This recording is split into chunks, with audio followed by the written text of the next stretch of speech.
hour is here. Check it out. And you're locked on to Utah's highest rated, most listened to sports radio station. It's my station. It's my station. This is Hans Olsen and Scotty G on 97.5, the KSL Sports Zone.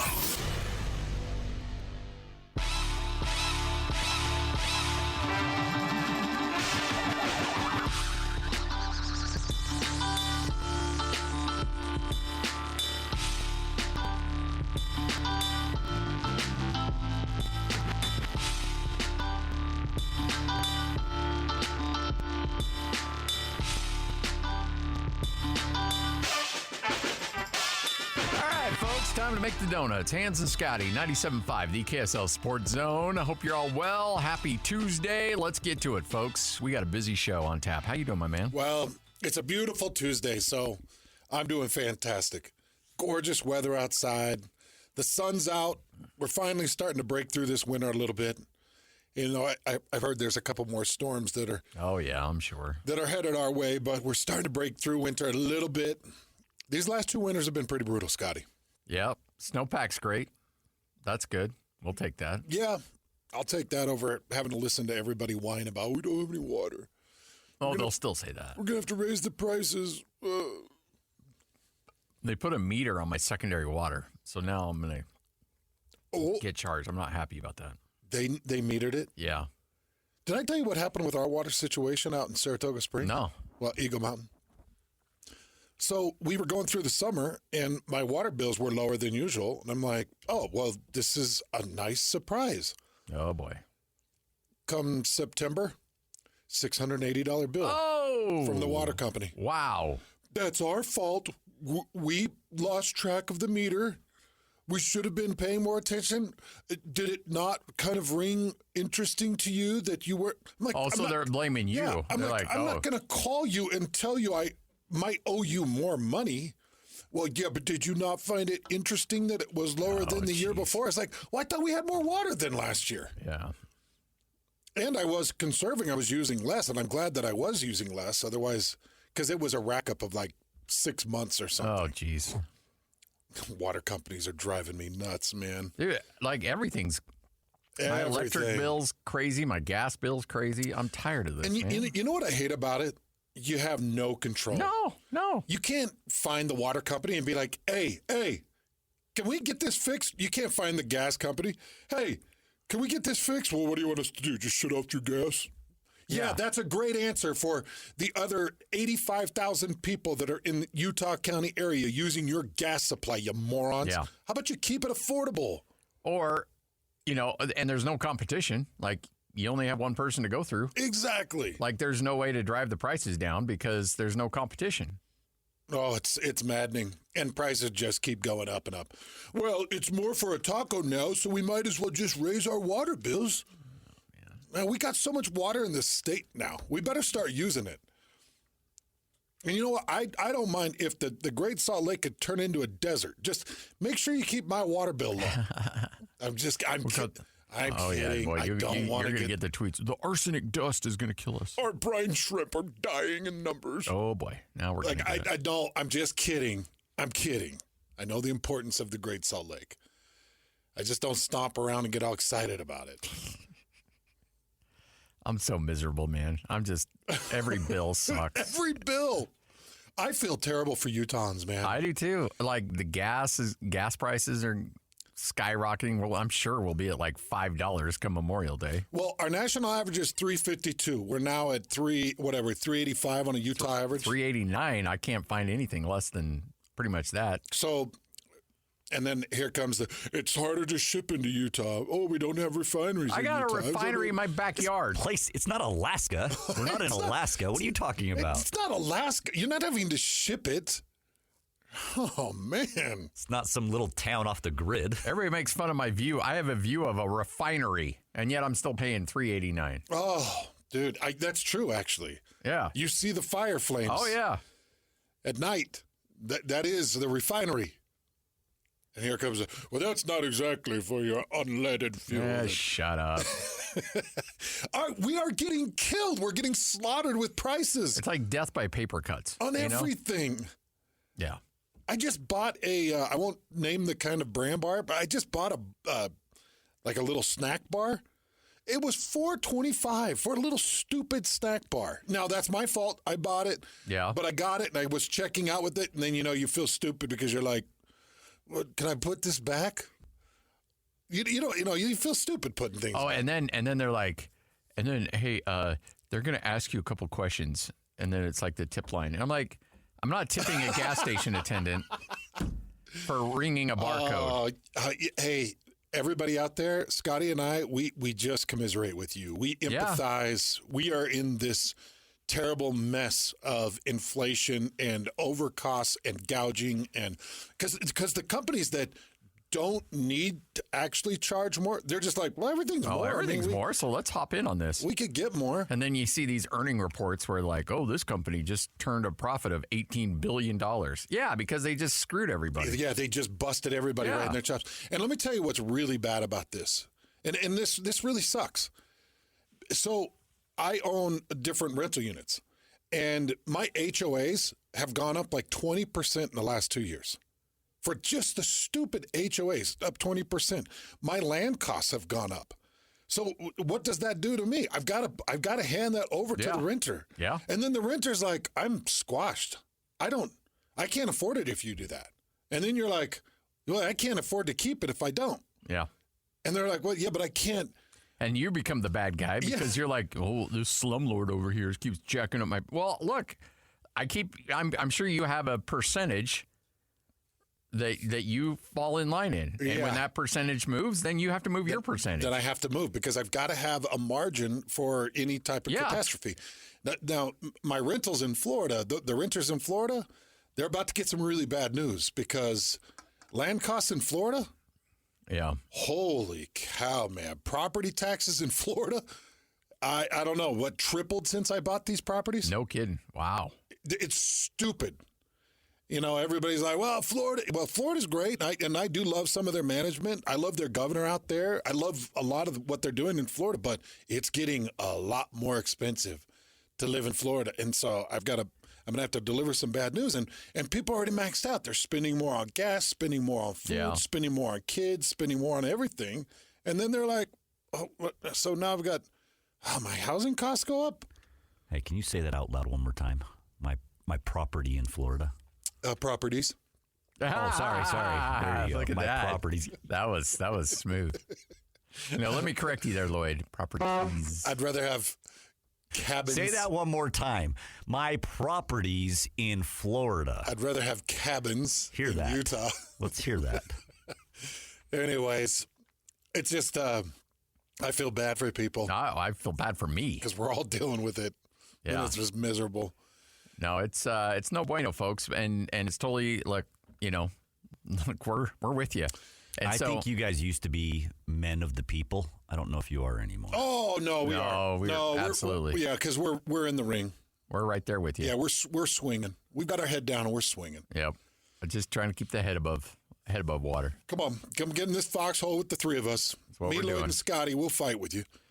Hey, busy show, national championship in the books. By the way, shout out to Stephen Ashworth, who pretty much laid out the script perfectly. He nailed it.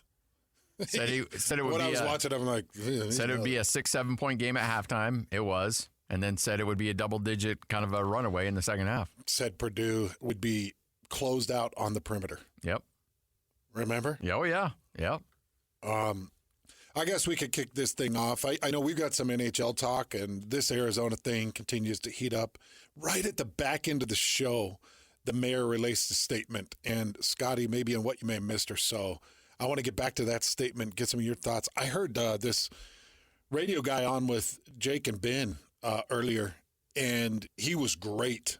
He was really informative, talking about that land that they're trying to get their hands on is extremely valuable, and that property area is running out, and there's just no way. There's just so many people that want to get their grubby fingers on that land, and this mayor's like, no, we're not doing this for what you're trying to hide as a NHL arena. We're not doing that.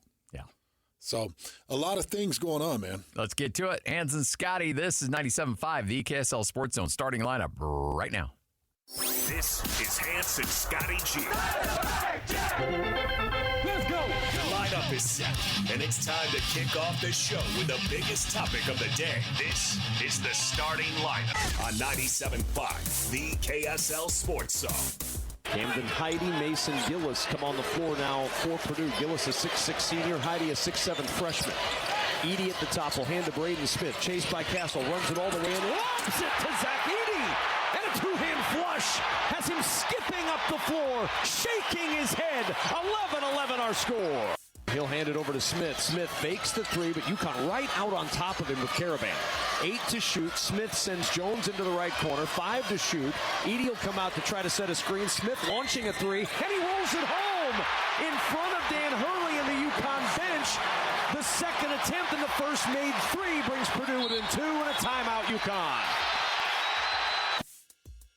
Diarra around a Klingon screen. Goes the other way to the left side. Throws it back out. Underhanded to Newton.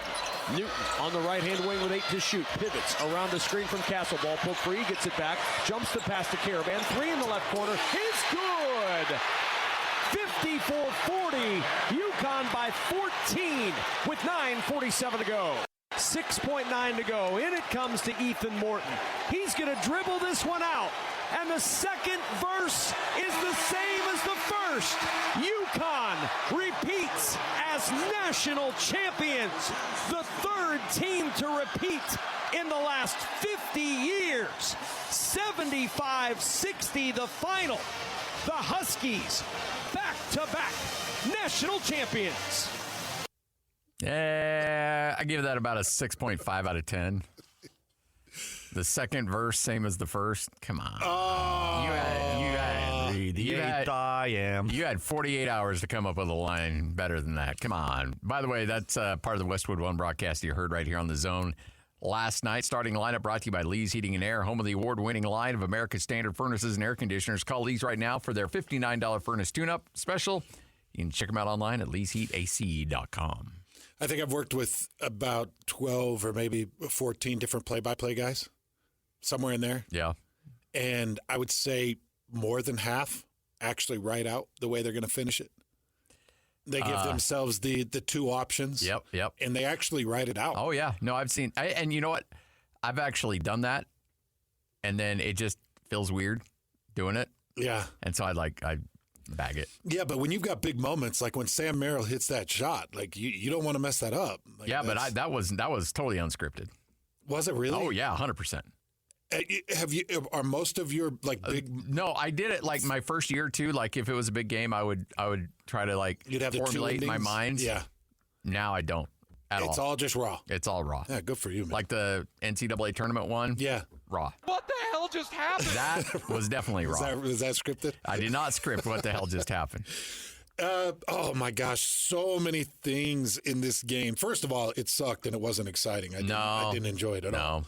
But there are some things that you really got to behold and appreciate. So here's the numbers. These are sent from my buddy Tim Murray out in Vegas. So UConn on the last 2 NCAA tournaments, okay, last 2 tournaments, 12-0.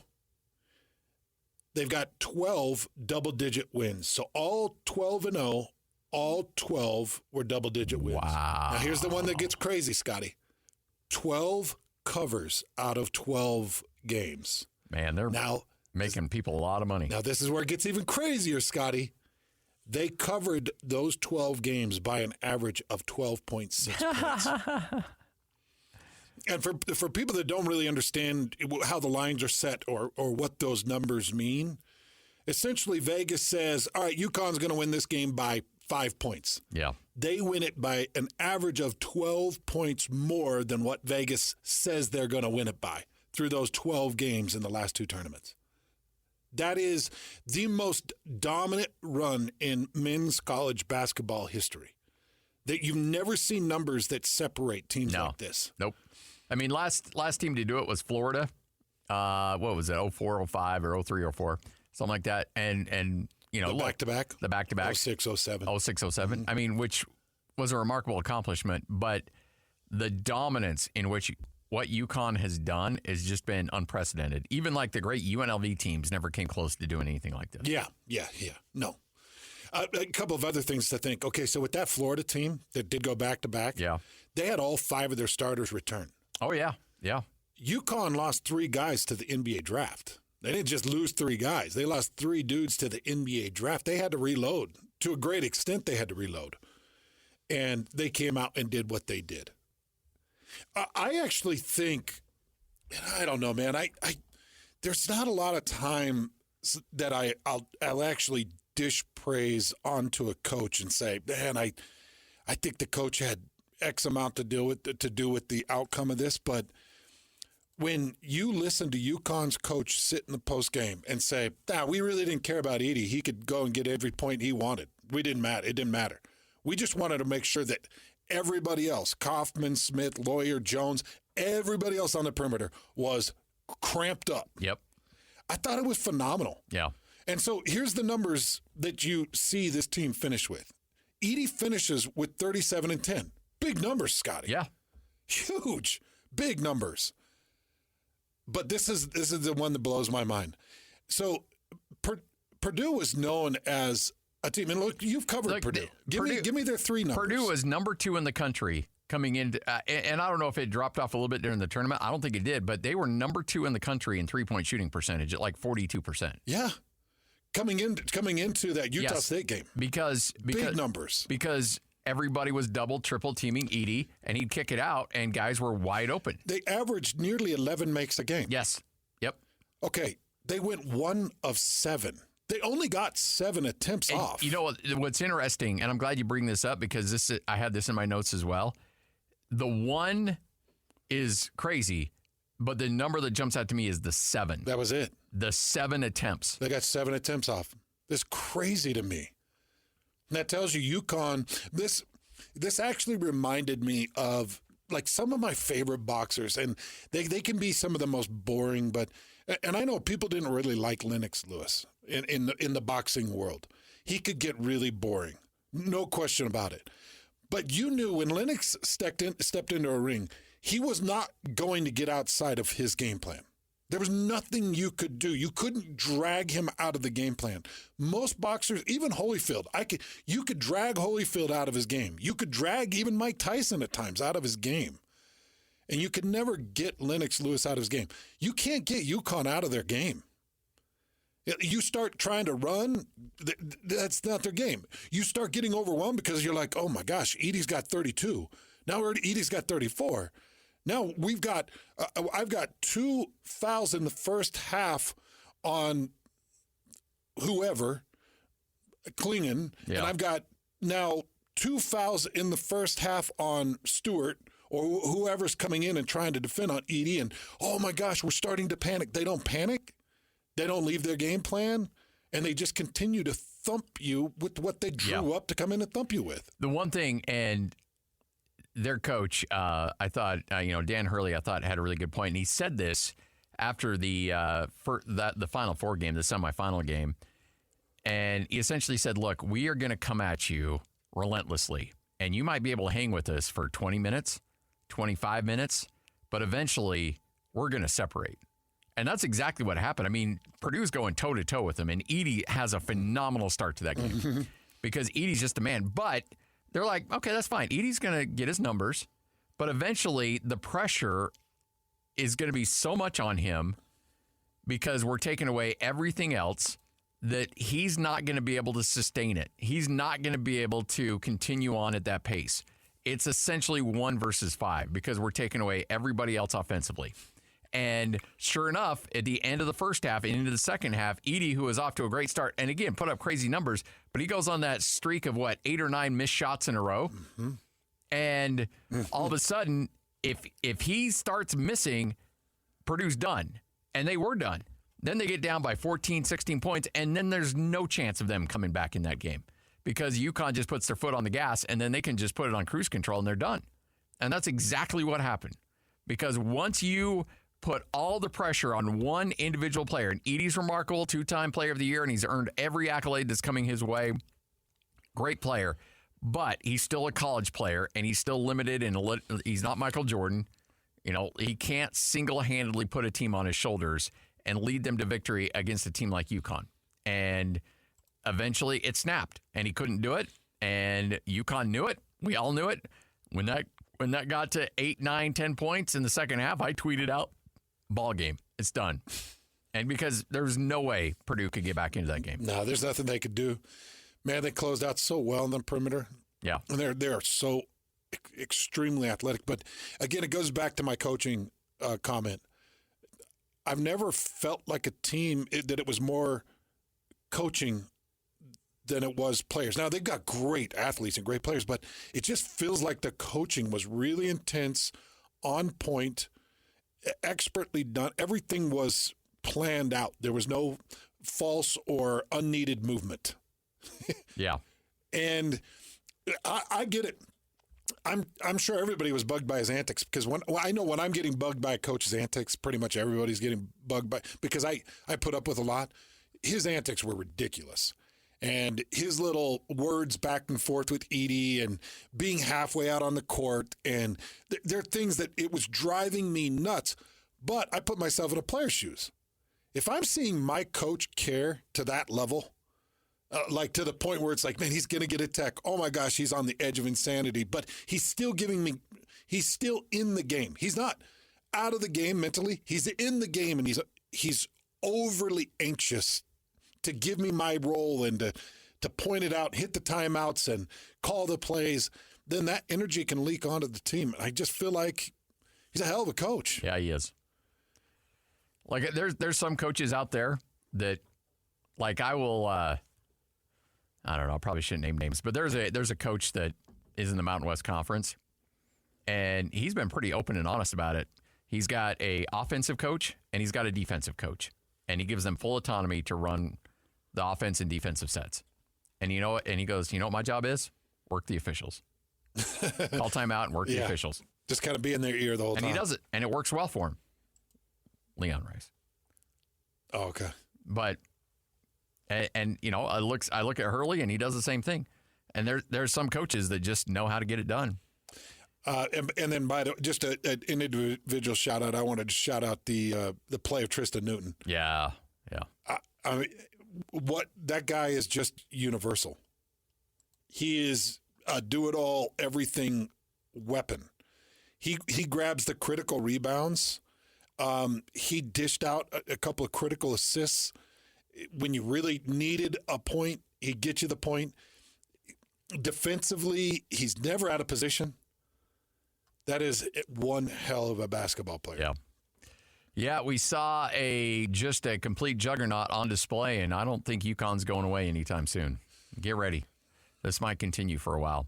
Yep. Well, look who's here in studio. Speaking of a juggernaut. Time to classy up the joint a little bit. How you good-looking fellas doing today? All right, stop doing it. Okay? We're doing all right, man. You guys look amazing.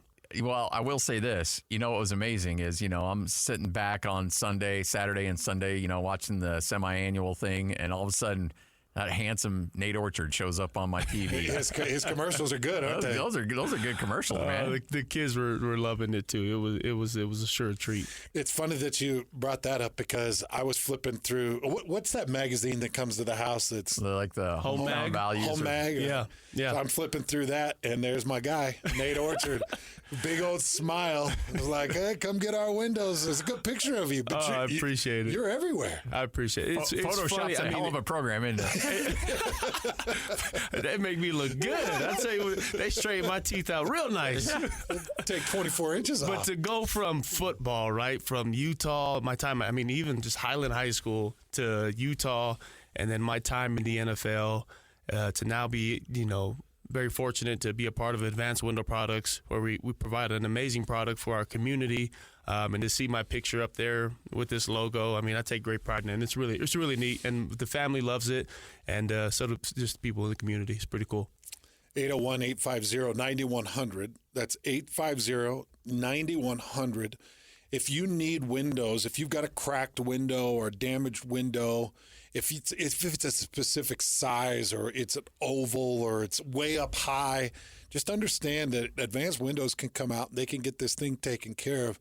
But Nate, I want to talk a little bit about this because it was in big, bold letters in the ad in the magazine. Lifetime warranty.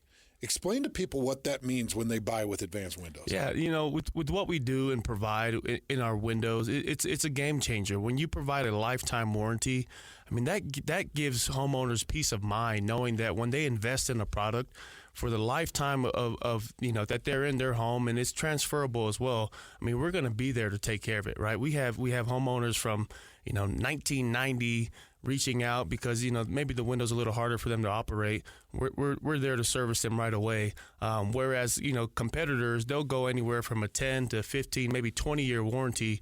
Again, we're offering a lifetime warranty, and that's something that's tough to come by. And along with that, we're local. We're right here. We're not going anywhere anytime soon. Been here for 37 years, and your windows are made here in Utah for our climate. 801-850-9100.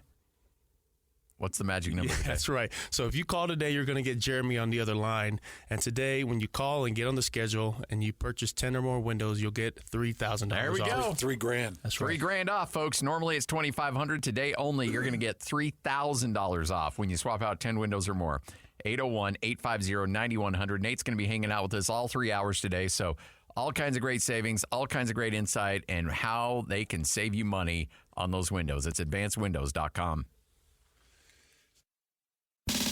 This is DJ and PK. Time to welcome Steve Cleveland back to the show. Follow my storyline a little bit here. So Mark Pope gets a Kentucky job, which leaves the BYU job open. Are we going to see the return of Steve Cleveland to Provo, Utah? That's probably not happening. But just talking about Mark and that circumstances, I can't even imagine. I would be shocked if he left after all that he's done and where they're at, what's happening. Would that be a great opportunity for Mark? Yes, absolutely. You have resources that are unimaginable. You've also got an entire team back that has a chance to do something special again next year. If Jackson Robinson stays, they're going to be picked in the top 3 or 4 in the Big 12 next year, probably. From a selfish point of view, I hope he stays because I think they've got something really special going on at BYU. But that's his choice, and we'll hear more about it, I guess, if it happens. Catch DJ and PK mornings from 6 to 10. Presented by Murdoch Hyundai, Utah's #1 Hyundai dealer for 16 years in a row. On 97.5, the KSL Sports Zone. You're locked on to Hans Olsen and Scotty G. That's right. Yeah! On 97.5, the KSL Sports Zone.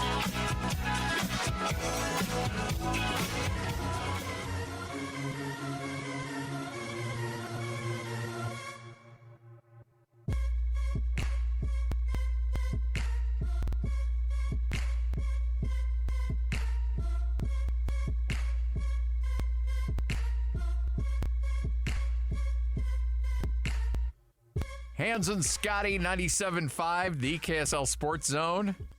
Hey, Brian Taylor's going to join us from Real Golf Radio here in just a moment, but let's give away some tickets, shall we?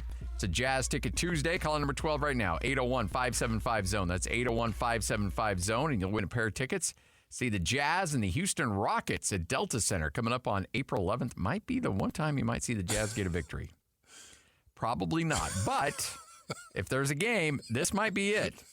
Tickets will be sent directly via SeatGeek. But again, call number 12, 801-575-ZONE. That's 801-575-ZONE. This is your best chance to see a win. Yeah. And I'm actually hoping for it. Oh, yeah. Find a way to get a little positivity. Do not finish on a 16-game losing streak. No, please. Not good. Not good. All right, with that, let's bring in Brian Taylor. Maybe. I think we should. Maybe. I think we should. All right, well, I guess BT's there. No open, I guess. Oh, yeah. All right, let's go to BT. The 2024 Masters Update, live from Augusta, Georgia on 97.5, the KSL Sports Zone, is brought to you by Uinta Golf, simply the best golf stores in Utah since 1971. All right, here he is, the man, the myth, the legend, the pride of Burley High School. Not that the bar set that high there. It is Brian Taylor. BT, how are you? What's up, handsome? You know, you didn't need to drop that last line in there, Scotty. Come on. I can't even was believe feeling pretty good about the pride of Burley High. And then you had to say not to the bar. I can't believe that they let the three of us on air together. Like, there should be some type of code to not let three Idahoans on air together, but I actually think it's kind of. I think you put that little triangle from Declo to Burley to Weiser. outside Boise. Weiser. Don't say Sorry, Weiser. bud. Sorry, I would never say Weiser. It's like saying Boise. I mean, give me a break. Or Delco. No, you're fine because I always thought you were from Jerome. Or Rupert. You're a Rupert guy? The personal shot. Yeah. Hey, That's a great side of the river. I was just looking at this quote from Tiger Woods. He said, "If things come together, I think I could get one more." Yeah, how about that? What are the odds? They're low, right? I mean, there's a lot to come together. He's got a lot going on with that body. He's, last year he did make the cut, couldn't go on the weekend. I remember Bob and I were standing there with him. He came up to address the media just outside the scoring area, and he was beat up, man. He looked beat up. And the question I wanted to ask him, didn't get an opportunity this morning, is, how different is your body this year from last year? And the other thing that didn't get brought up was his game. A lot of people talked about his injury and his, he talked about the fused ankle and all that kind of stuff, but really didn't bring up, like, how's your game? How do you feel competitively? Other than the fact that he said, if it all comes together, whoa, tell me a player out here in the field that doesn't feel like if it all comes together, they can win this week. Otherwise, they wouldn't be in the sport that they're in at this level. So, look, Tiger's at a different level. I get it. Tiger's never going to sit up and admit openly. I just don't think it's in his DNA to sit up there and say, guys, I don't have a chance. I'm just here because I love golf, but I have no chance of winning. But thanks for coming to watch me. It's been a good run. He's never going to say that, right? And so I think he has to maintain that belief. And we've seen it before. I mean, you could say lightning doesn't strike twice, but 2019 was pretty special. It's the 5-year anniversary of that, so we'll see. We'll see what he does when he tees it up. You caddied this course. You've walked it. For those that just watch it on TV, just how grueling can walking this course for 18 holes over every day for 4 days? What kind of toll does that take on a player? Yeah, I think Tiger said it's about 6.5 miles. It's built on a side hill. The other one of the funny questions that Tiger got asked is, what are some of the lies or stances that you find on the golf course that, cause, pain for you? And he said, as soon as any lie outside the tee box, Wow. So it's just not level. And I remember the year I did caddy for Billy, we had some weather issues. And because of the delay, they sent us off a 2-tee start. So we went off 10, which they don't usually do that. Everybody goes off the first tee traditionally, but in the case of weather, sometimes to get the round in, they do split tees. And so we went off 10. So my 17th hole was 8. 8, after you hit your second shot, 8 is straight uphill. I mean, it is a hike straight uphill. And I remember thinking, I don't know how Billy's walking up here. I got this bag on my back, and I'm gassed getting up this hill. And so it's real, right? I mean, at the time I was probably in my mid-30s, right? And so it wasn't like I was completely out of shape. How old was Billy at the time? I think Billy's around 75, something like that. That's yeah, incredible. Maybe 74, 73, 74, yeah. And you know what was incredible about that? Let me just take a second. So we obviously went off the back. We had a bad back 9. I mean, I think we went triple on 10 and 11. And we made par on 12. That was awesome. We bogeyed 13. We parred 14.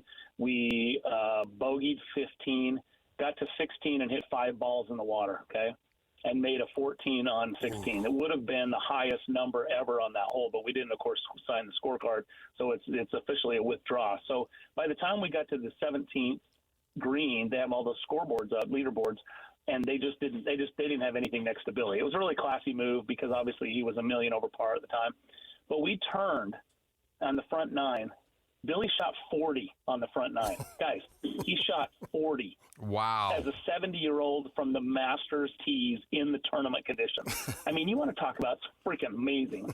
I put every one of our listeners right now, go shoot 40 on the front 9 at the Masters in the first round of the tournament. There's no chance.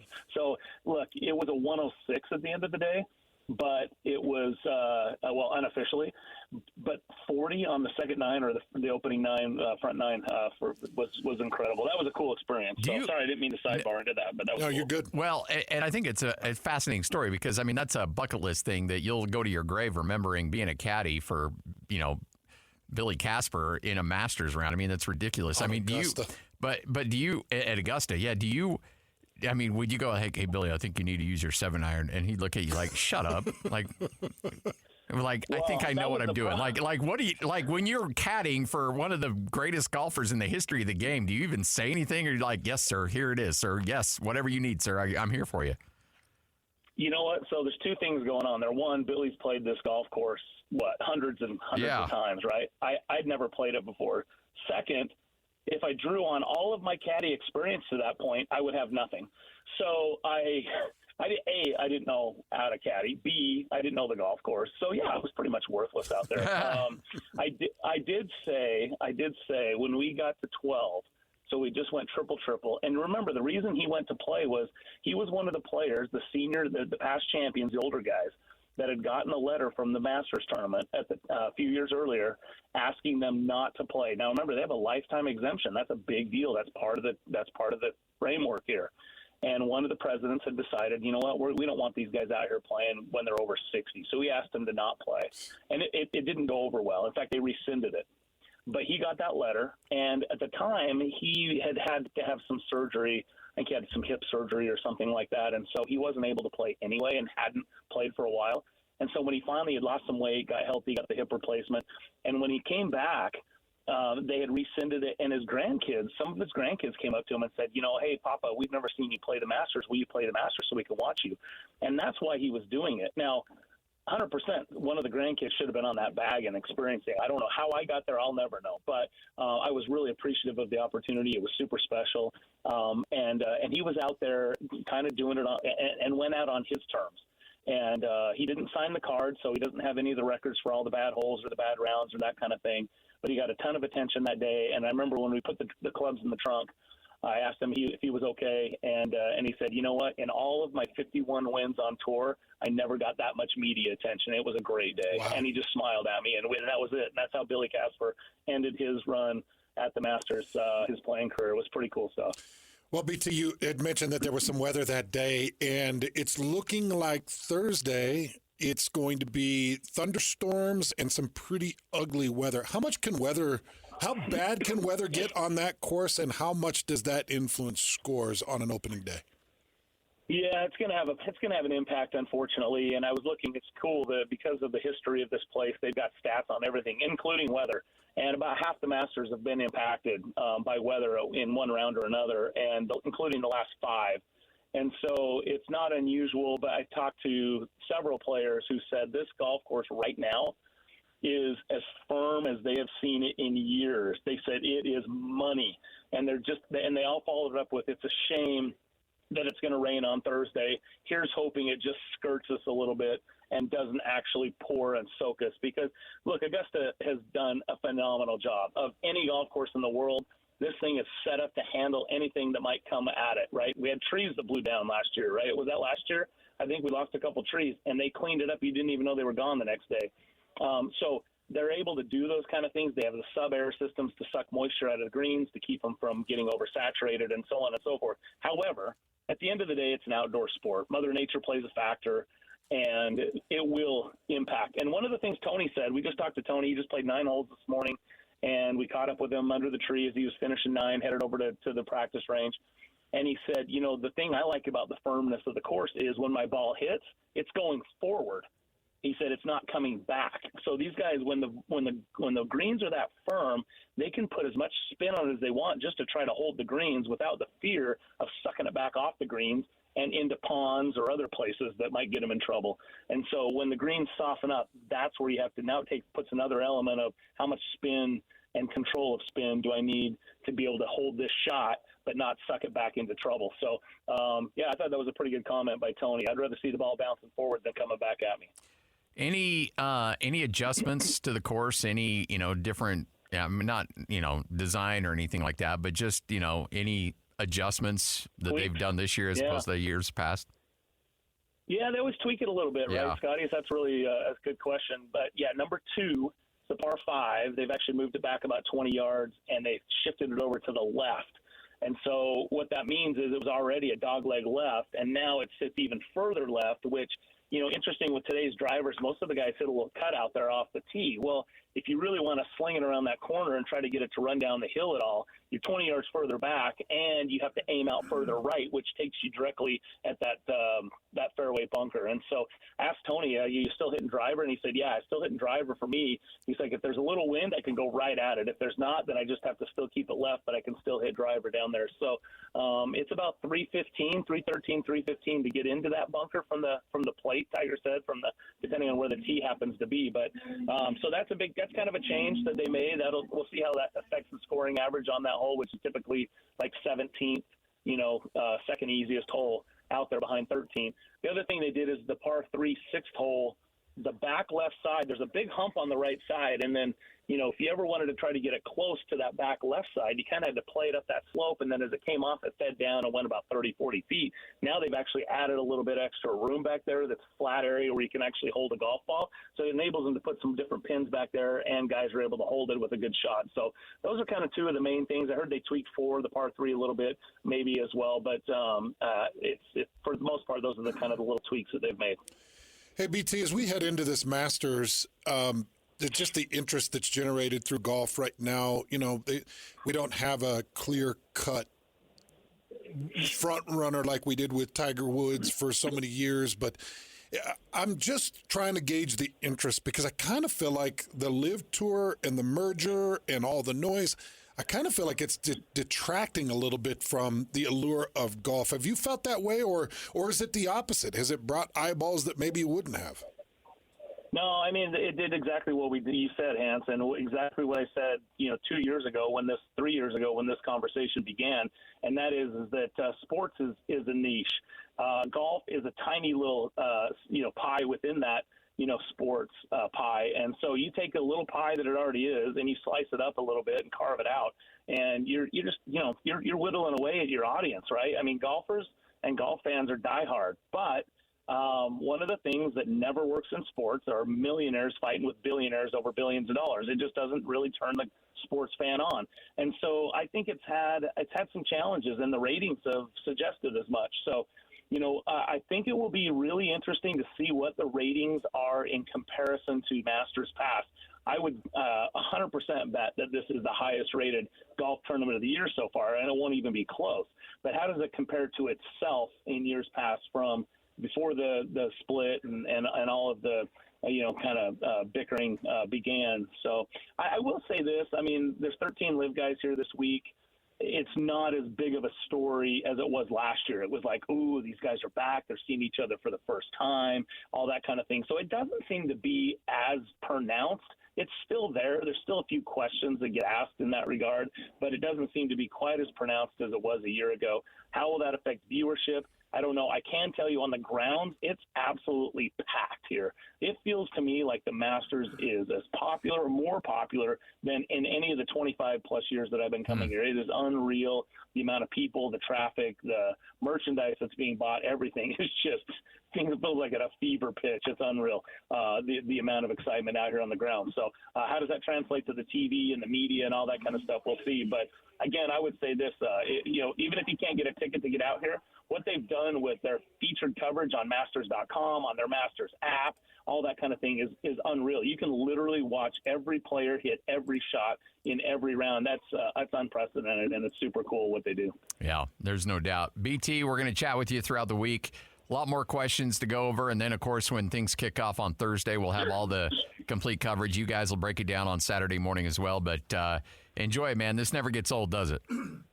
Yeah, no, it's fun. I've been coming for a long time, and I still get the thrill, still get the goosebumps, still have a good time out here. It's super cool. Yeah. And by the way, just a quick note, pairings came out today.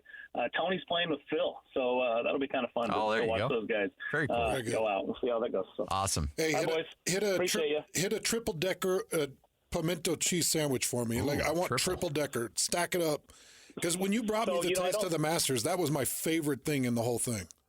Was it really? Yes. I'm not a pimento cheese guy. I'll dip a cracker in it, but I'm not a sandwich guy. So, you know what I heard? I think it was the Good guys. They said that their go-to is you take one of the barbecue sandwiches. You remember we brought some of the barbecue too, right? Yeah. And then they stack it with a pimento cheese. So you go pimento cheese on your barbecue sandwich. And I was thinking, man, Hanson's got to love that. Oh, yeah.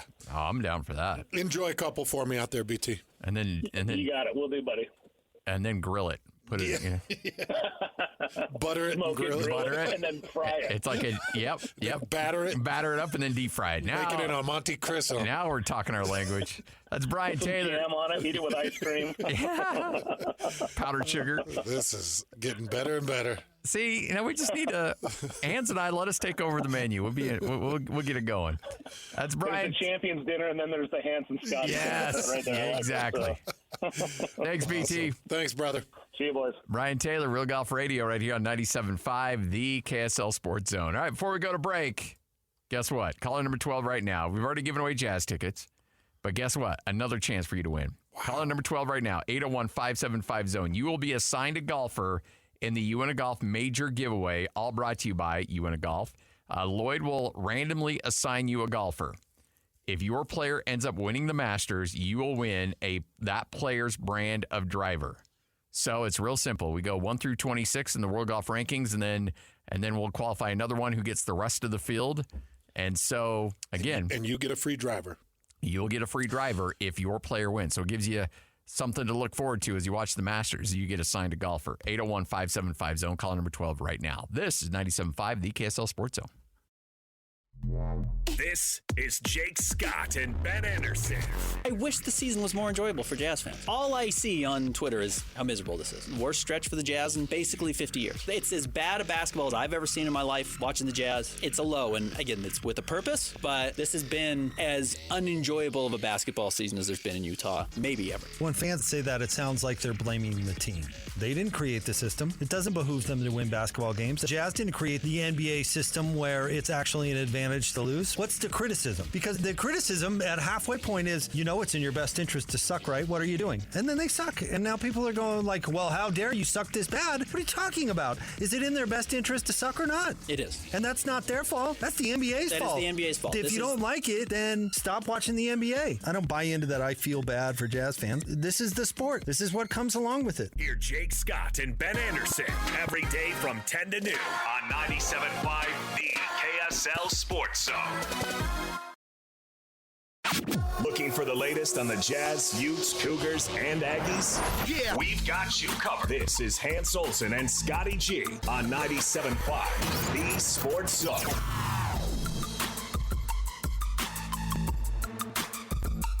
Hans Olsen, Scott Gerard, 97.5, the KSL Sports Zone. Well, the NCAA tournament is now in the rearview mirror. We're done. Bums me out a little bit, but here we are.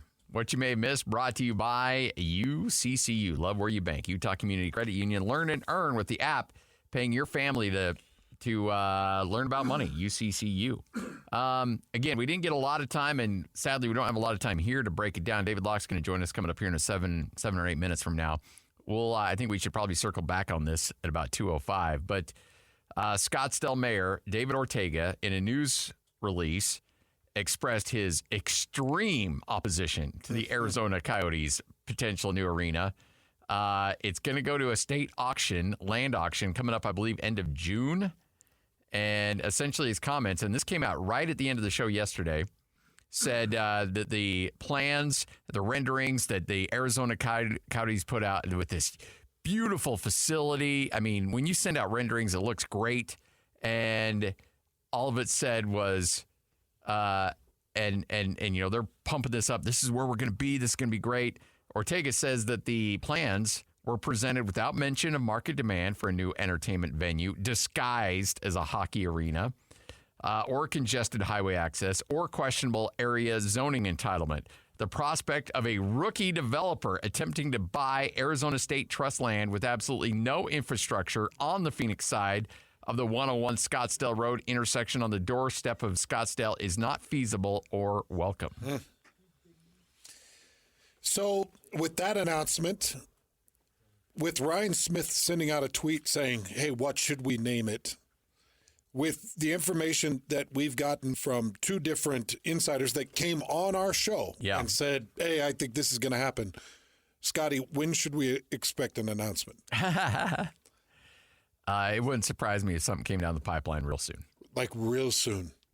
Again, speculation on my part, speculation on all of our parts, but it does seem like things are lining up nicely. And it's tea leaves. Yeah, to coincide with the end of the NHL season, which, frankly, end of next week. Yeah. So who knows? Yeah, because the Coyotes aren't going to be in the postseason. Nope.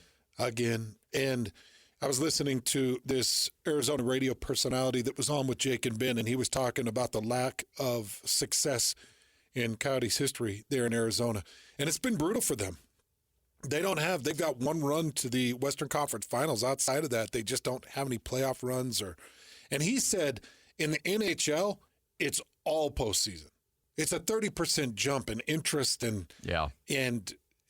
there's a gigantic jump when you hit postseason. You got to have postseason success in the NHL to hold a market's attention. I thought that was really interesting. Yeah. We'll touch more on that coming up in the 2 o'clock hour, but joining us in studio, Jake, Nate, Advanced Windows. Jake, how are you? Thanks for joining the party. It's good to be back. Did you just get here? I just walked in. Thanks There'll be a FedEx waiting for him at his office. There'll be a fine there. Yeah. Hey, what's the craziest job? What's the craziest job you guys have gone on? Like where you go to the house or to a business and you're like, we're going to need a bigger bus. We're going to need a bigger shipment, or we're going to need this.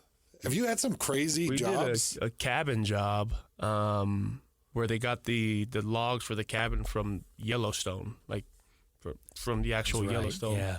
And the home was beautiful, immaculate, but the windows were, you'd be shocked. It was a lower end window. They were starting to deteriorate and warp, and the glass was failing, and so, and the home was beautiful. They had all kind of artwork and things inside, but again, it was just massive. So we need a lot of scaffolding and keeping the guy safe. But that was one where, we were up for the challenge, and we got all hands on deck, and we made it happen. And it was all a wood cabin? Yeah. Like a log cabin, like a log. Yeah, a log cabin, just like windows, just extremely tall windows, just really high, like high ceilings, wood cabin. And we had several crews that were there. It was one of those, but it was one of those like great, like before and after. But Nate mentioned this. You talk about the windows. You got this amazing cabin, and there were old, just like shoddy windows that were put in there. And it was amazing when it was built, but the quality of the window that was put in there was just a low quality window. And you think about being that homeowner, they probably didn't know what was being put in. It was a contractor, someone putting these windows in, and that contractor, the builder, is looking at ways to save money so they could put more into the kitchen. So they put in a low quality window because they don't need to worry about it in 5-10 years.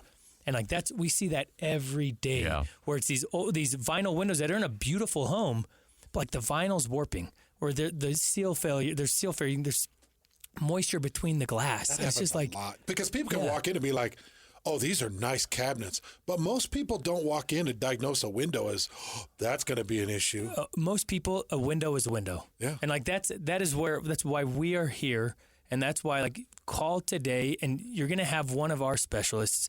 His name is Jeremy. He's going to be on the other line, and he has installed windows. He's been involved with windows for over 30 years, from installation to sales to he knows everything about windows. But he can educate you and help you understand what windows you have, because most homeowners, a window's a window, and it's like, hey, maybe there is a way to actually improve not only the aesthetic of your home, but also the energy efficiency of your home. Save money on that heating and cooling bill.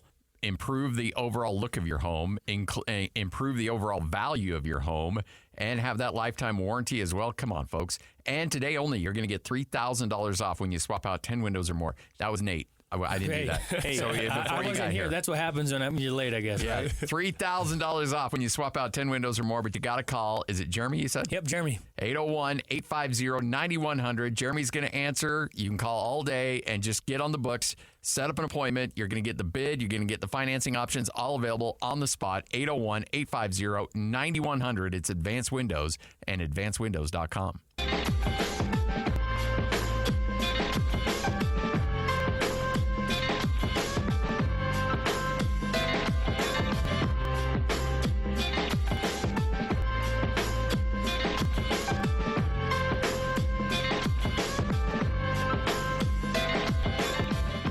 Vans and Scotty, 97.5, the KSL Sports Zone. Time to check in with the play-by-play voice of the Utah Jazz, David Locke.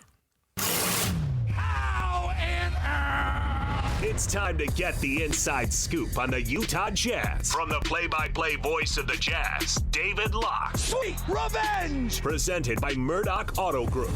Ow! On 97.5, the KSL Sports Zone. Hi, David.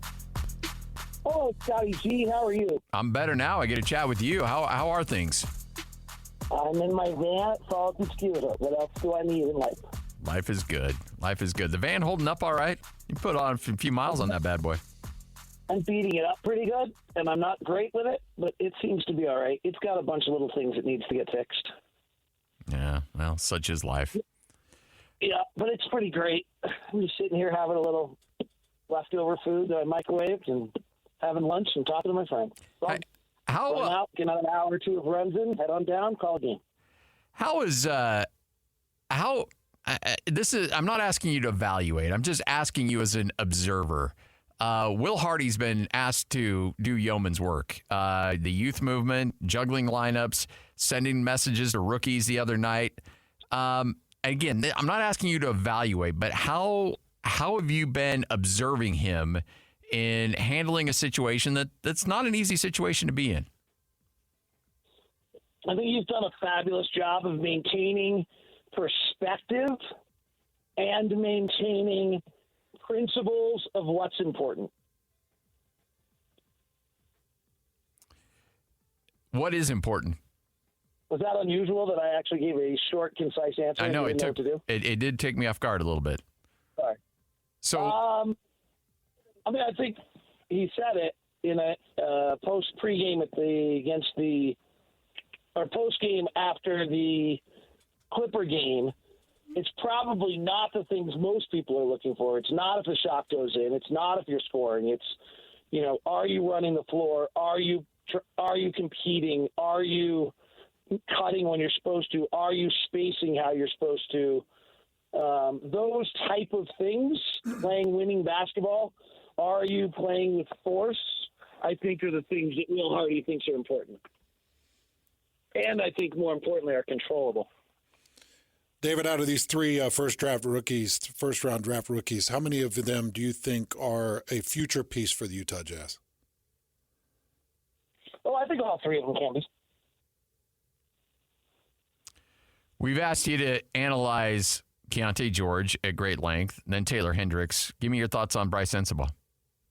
Well, I think he's got a real offensive bag. Like, he can score it, and he's the best shooter of the group naturally.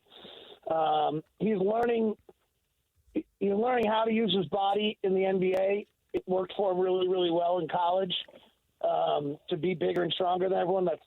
You can't bully people in the NBA. So he's had to adjust off of that and maybe learn how to play a little differently. And there's times when you see him go into a move, hit someone and think he's going to have space to shoot, and he no longer does. But I think he's got a lot of skills. Like, he can really shoot it. I think he's got some playmaking skills. Talking to the coaches, he makes really good reads on the pick and roll and makes the right read on the pick and roll almost all the time. Defensively, I think it's a struggle for him. He will probably get in a little bit better physical condition now that some of the size things don't help him as much. He's probably a little bit of a give and take in the past. If I'm bigger than everyone else, I can score, and I'm not facing guys that can take advantage of it defensively, well, now you are. So you probably have to get a little slimmed down a little bit, and then you'll lose that aspect of your offense, but I'm not sure you actually have it. So I think I'm encouraged on him. I think he's shown a lot of things. So, David, another important postseason, offseason that's going to be coming up for the Utah Jazz. Do you think that they select with each of their three picks that they currently hold, or do you think that they try to move and package? I mean, this was the whole question last year too, right? Yeah. The kind of line that I danced on that one was I always said yes. I thought they would take all three picks only because you have to find a partner to tango with, right? It's hard to find somebody else to take your pick. I think with the way, and I don't actually know if any of these teams, so I have not researched this, so you're ahead of me. So I'm going to have to phrase this correctly. If there are teams in the draft that are tight or in the luxury tax, they would probably love to take the Jazz 31st or 32nd pick. That there's a real argument for them that choosing 31, 32 might be better than choosing 24. So I think that pick's going to be able to move quite easily. The 28-29 pick, I think, will be harder to move unless there's somebody who's just not in the draft that needs a player. But most of the teams that need a player like that are going to go to the veteran minimum instead of a draft pick because they can get them to play. Because they're going to, Phoenix is going to just try to, Phoenix is all, Phoenix is going to go look at Micah Potter and Johnny Juzang, right? That's what those guys are playing for right now. It's Phoenix and Milwaukee and these teams that have no room. Denver's done it differently. Denver's drafted really well the last few years and added Christian Brown and Peyton Watson and some of these players. But that's, they don't have a lot of room either. When are you going to start looking at the draft, or have you already started looking at some players? I watched like 10 minutes last night. Well, that's 10 minutes more of college basketball you've watched all year, so that's good. No offense to you as a college basketball fan, but it was 10 more minutes than I needed to. Wow, last night was hard. I understand it's for the national championship, and it might be because of the arena. I just can't imagine that helps those kids at all to play in that setting. Yeah, Ken Pomeroy has done a lot of research on that, and those football stadiums do not do well for shooting. That's for sure. Yeah, it just was. What did Purdue take? 1-3 in the first half? Yeah, 7 for the game for a team that came into the game number 2 in the country in three-point shooting percentage at like 42%. And they go 1 of 7, and the 7 is as almost surprising as the 1. Yeah, I guess give Connecticut credit that they're doing something to take that away, but boy, that was rough. What do you think of Edey? So that's the first time I've really watched him. The 10 minutes I watched, he got beat twice on that backdoor dunk. So I'm sure that taints me a little bit. People I've talked to think he'll be fine in the NBA because he's just so big and he has really good hands. In a league which is switching, I don't think you can switch if Zach Edey's on the floor, can you? No. Right? If you're playing 1 through 5 switch and Zach Edey sets the pick at the top and rolls your point guard down to the bottom, you're in a lot of trouble. Oh, yeah. I think. Yep, 100%. I sat in on Utah State's shoot-around on that, and that was something that was brought up multiple times. Now, I mean, there were a lot of other issues that bit Utah State in the butt, but that was something they were well aware of. So I think he'll be able to do that in the NBA. I was concerned for a 7'4" guy, he seemed to have a lack of a vertical presence in the drop, if that makes sense. Yep. Again, this is on 10 minutes of watching, and he got beat on 2 backdoor dunks the other big got behind him on both those. And then, obviously, quickness, changing ends of the floor, and lateral movement. But I'm not sure, Brooke Lopez has a million times better lateral movement than him, and he probably should have been the Defensive Player of the Year last year. So I think he'll be able to play in the NBA. And his offensive skills are, he'll be able to play in the NBA, and offensively he could be a problem in what we're just talking about right there. David, who would your NBA MVP vote go to? Jokic. Who should be the team that Denver is concerned about the most in the West? Dallas. Interesting. Why do you think they've turned the corner like they have? Well, they made 2 really good trades at the trade deadline. They added Daniel Gafford. So Derek Lively is good, but he's a rookie. He doesn't really know what he's doing. So then they saw what he could do, and they added Daniel Gafford, who's actually just good and knows how to play a little bit. And so now they have Lively and Gafford, so they have 48 minutes at center. Luka's unguardable. And then they added P.J. Washington, who, if he shoots it well, they're really going to be pretty unstoppable. I'm a little concerned that their shooting's not quite good enough. Derek Jones doesn't shoot great. I'm having a hard time believing that Dante really can shoot it well enough. Sorry, too many years. And then P.J. Washington and Tim Hardaway Jr. are not great shooters, and they're gonna have to make shots because But on the other end, the minute Luka's on the floor, you're playing 4-on-3, and then Lively or Gafford's rolling. Now you're playing 3-on-2. So if you're spacing the floor, you're going to get a wide open look every time. They've been much less three dependent since the trades, interestingly enough, too. And then they're defending. They're defending. I think they're one of the top 5 defensive teams in the league over the last month. So they're really good. I thought this for a long time, actually. I mean, it's really early on in their process. And I just think Luka's amazing. In the playoffs, Luka's incredible. David Locke joining us right here on 97.5, the KSL Sports Zone. Have I asked you my 10-year question? No. You have a franchise. There's no players have been released from all their rosters, so every player's available. You have a franchise for the next 10 years. At the 10-year mark, you have to give it up. Who's your player? Who's your first pick? How old's Luka? 23, 24? I'd take him. No. I've had 3 different number 1 picks from people. I might go Shea. Oh, that's a 4th. That's a new one. That's a new first pick. Hands? I'm still going Nikola Jokic. He's just such a unique, dynamic guy. I think so. I did not. I went Luka. Almost everybody else I talked to went Victor. I think Keontae George, I'll give him credit, went Jokic. And I think that's the right pick because he wins you the title the next 2 or 3 years. Yeah. And then you figure out whether you win a title for the next, right? You're Victor and Shea and Luka were all banking on a title in a few years. Nikola wins you the title the next 2 or 3. Well, out of all the names that you've given, the only one that really has the championship is Nikola. Yeah, I'm trying to. I don't feel like Luka can do it by himself. We've seen Luka absolutely nosedive without the right team around him. I mean, he puts the numbers up, but his team doesn't do anything. I haven't seen that. I don't know if I agree with you on that. Well, tell me his postseason succce. Well, he was unbelievable in the bubble, and he was pretty darn. I'm not talking about him. I'm talking about his team.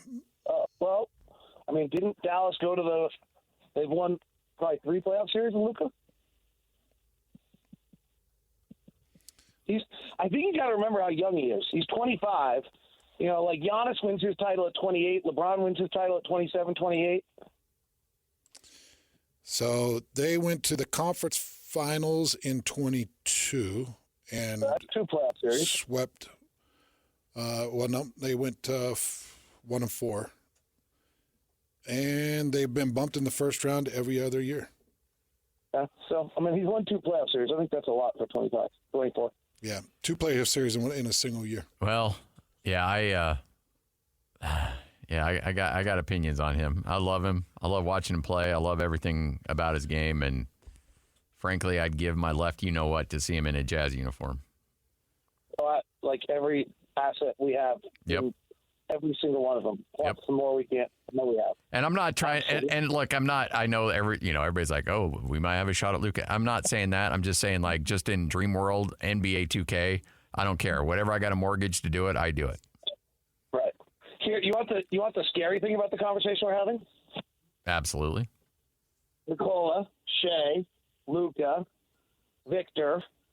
I would go Anthony Edwards over Shea, by the way. Oh, okay. I can see that. All of them are in the Western Conference. Yeah. How come none of us? I'll tell you what. You know who else I would go? If what I saw the other night could last. The other night against Phoenix, the 7 minutes to close the game by Zion Williamson were the most dominating 7 minutes I've seen by any player all year. Yeah, it's not sustainable, though. Nope. That'd be like taking Joel Embiid.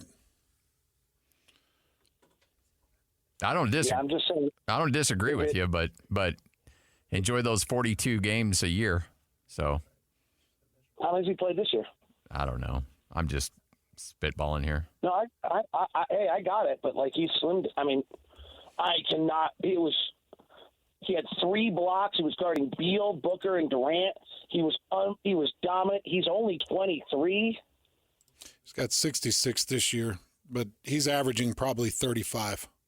Oh, sure. He's had like years of 0 and 2. Yeah. No, I mean, yeah, Hans, I'm with you. But hey, no, if I can get 65 out of him every year, then yeah, let's roll, baby. Right. Oh my. I'm telling you. But here's the thing: like, if that's how we're drawing this, then it would be Joel Embiid. I mean, because Joel is what, 29, or is he 30 now? Well, yeah, but then that means you're taking him into 40. Yeah, but I'm going to get 6 years of him being near MVP level. Yeah, we're guaranteeing health. No, that's what Hans is saying. If we're going 60, yeah, that's what I'm saying with Zion. If you're saying Zion, I would say, well, I'd take Joel Embiid with those parameters over Zion. Well, yeah, if you're guaranteeing health, you might have to go into Giannis too. He's 29. Yeah. David, you're the best, man. We appreciate it. Enjoy those couple of rides and enjoy the rest of the season. And looking forward to wrapping things up and kind of looking back and looking ahead as well. So thanks for your time. Yeah, talk to you soon. You got it. Buddy. The great David Locke right here on 97.5, the KSL Sports Zone. Jake Weber, Nate Orchard hanging out with us here in studio. Gentlemen, you know, Hans, no, I know exactly where you're going. I really struggle. Like, you know, I'm working on some stuff and trying to become a better version. But then I see these two dudes rolling. I'm like, why even bother? Why even try? Well manicured, good looking dudes, successful in everything they've done. Smells good when they walk in. Good. It smells like spring walks into our studio. Smells like Crown Burger when we walk in. Guilty. All right. Yeah, you guys got it all going for you, man. It serves you right, though. But, I love how you treat our listeners. And Scotty and I get feedback from our listeners. I bet I've probably heard from 6 or 8 listeners since we've been doing this, where they either come to a remote or they'll send me an email or they'll get a hold of me and they're just like, that was incredible. It was better than I expected. And that's what I love about Advanced, because wait until you have this experience. You're going to get done with this. You're going to be like, wait a second. That wasn't as big a mess to replace the windows. That wasn't as big a cost as the estimates that I got the year before from a different vendor. Like, just the full experience. And Jake, people are going to realize that this is the real deal. Yeah, and we take a lot of pride in taking care of our clients. Or they're our neighbors, per se. And we're a local business. We are all from Salt Lake. All of our employees are here in Salt Lake, or the greater Salt Lake area, you could say. And look, we want to take care of those people that trust us with replacing their windows. And we offer that lifetime warranty, knowing that, look, if anything ever comes up, like, we're not going anywhere. We will come out and we'll take care of whatever it is. And that's where Nate and I, there are times we stress just like to one another. It's like, man, we wish that these homeowners would really understand that we care about them and want to take care of them.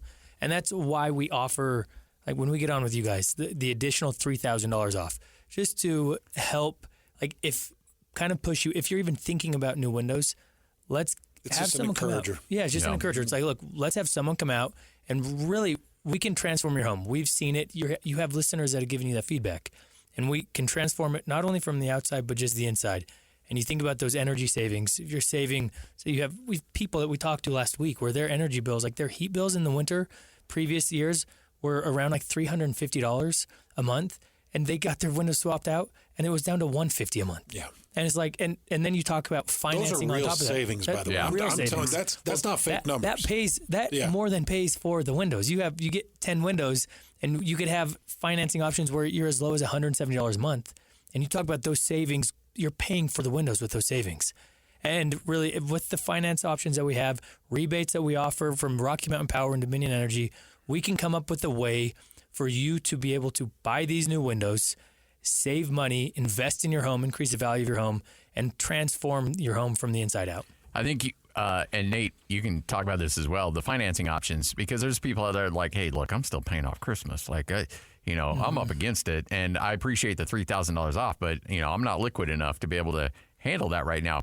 you can have financing options where you can stretch this thing out as long as you need to. You can, no payments, no interest. Like the customizable ability of you guys to be able to make sure that people can get those savings right now, get those windows installed right now, and not hurt them right now is really impressive. Exactly. And, that's one, actually, out of the top 3 reasons why, homeowner doesn't pull the trigger sooner, that is number one, is the financing, right? That scares them. It depends, holiday, just life gets busy, hustle and bustle, kids paying for training for kids and all this stuff, right? Like there's a lot that we have going on, but our financing options make it so that it alleviates the stress and the worry about putting so much up front where you can pay for, you're going to be in your home for the rest of your life, so why not extend that and just get those low monthly payments and then just beautify your home at the same time?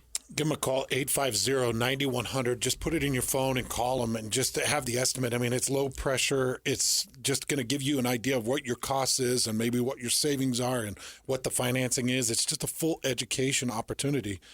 Just call them, 850-9100. And, Scotty, they get that $3,000 off when they call in during the show. 801-850-9100. That's 801-850-9100. Jeremy's going to answer the phone, and he's going to say, hey, look, let me get out to your house. And again, all you have to do is call and set up the appointment today to claim that $3,000 off. You don't need to sign anything. You don't need there's no commitment. Just get on the books. Jeremy's going to come out. He'll evaluate your house. You'll have the bid on the spot. You can have the financing options right there on the spot. You'll have all the information right at your fingertips just by calling 801-850-9100. And then what you decide to do, that's up to you. But at least it'll be armored with all that information. 801-850-9100. You can also go online at advancedwindows.com, but just call 801-850-9100.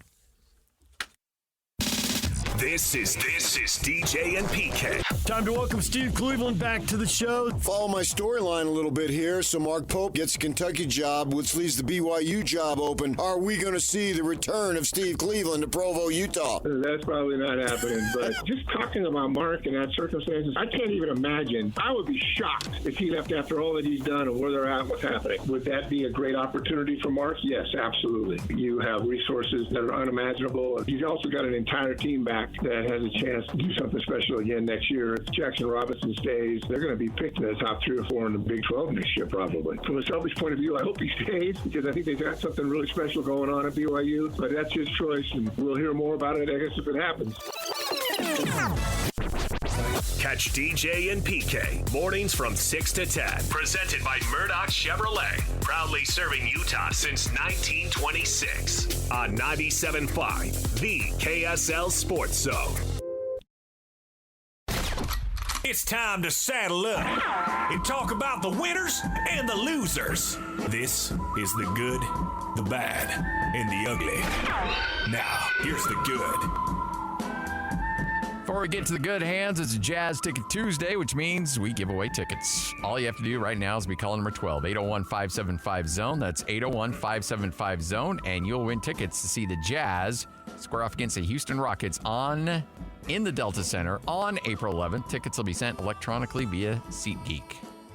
All right, Good, the Bad, the Ugly, brought to you by RGS Exteriors and Construction, obsessed with quality results.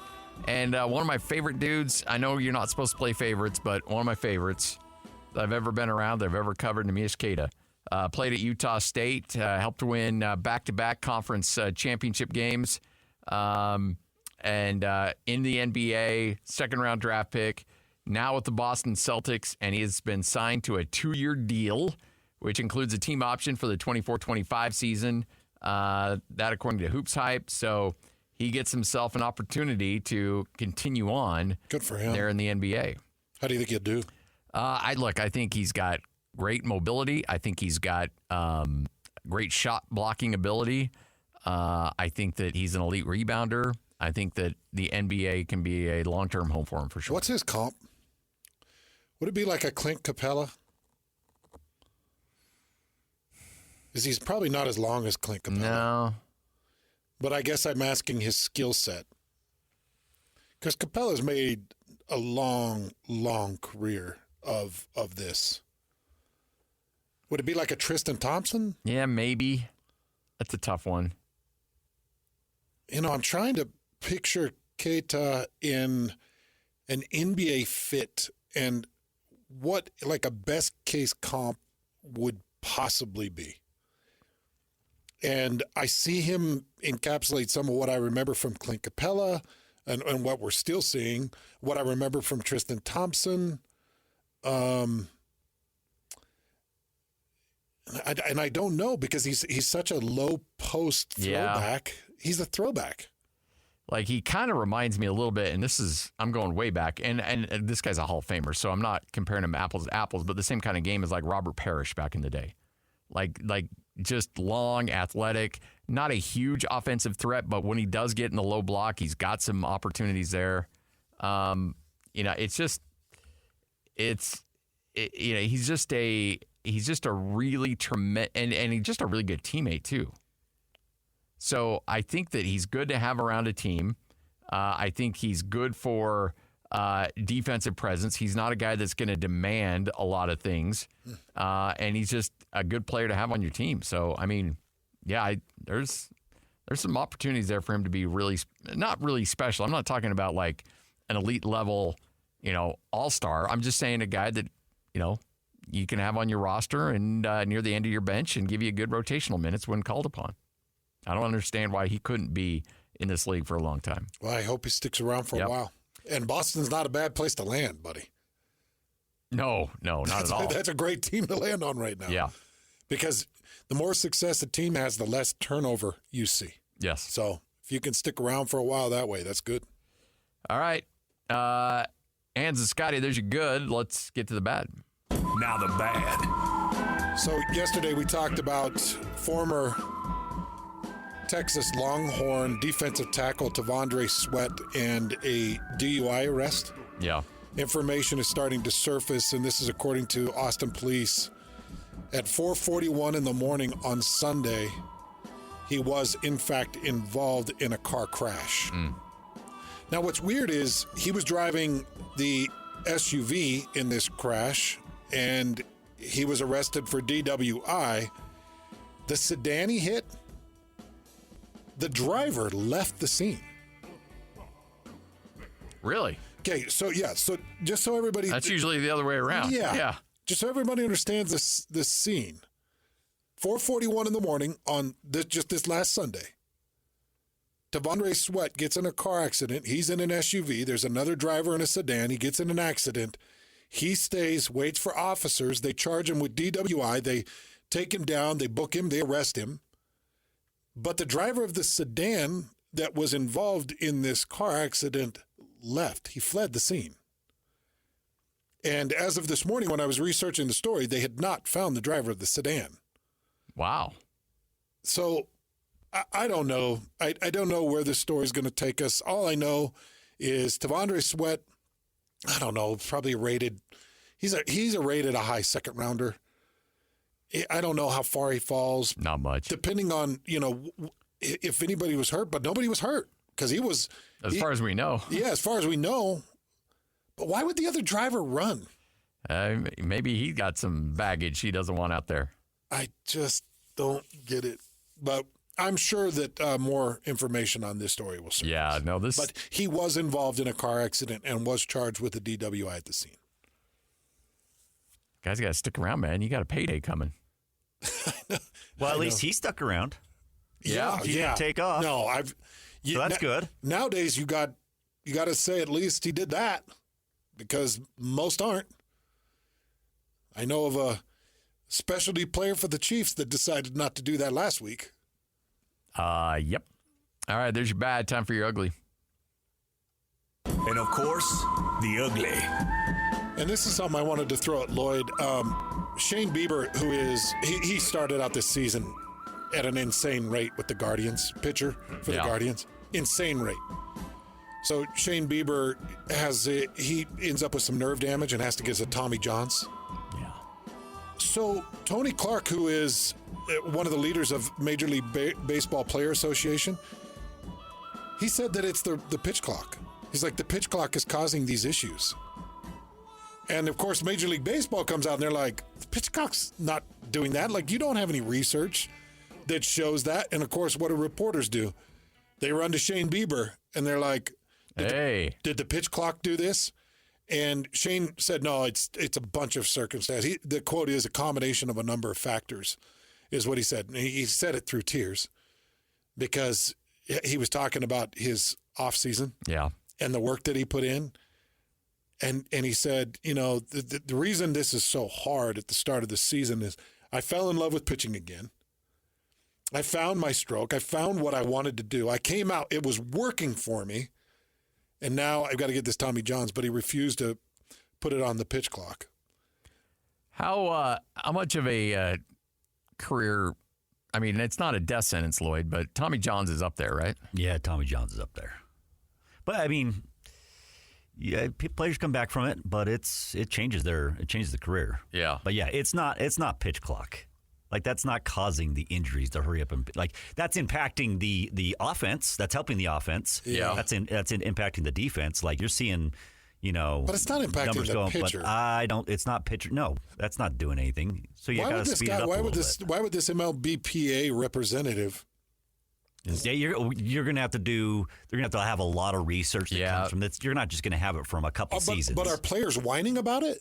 I haven't heard about players. Maybe there's something behind the scenes of guys that are complaining about it, and he just voiced it. But that's the first I've heard of it. Well, that's the only reason I could imagine an MLBPA spokesperson saying something is if you've got 5 or 6 of your major player representatives that are sitting in your office saying we're not doing this. It's putting the guys on the clock. Pitchers aren't able to shake out their arm. Whatever the conversation is.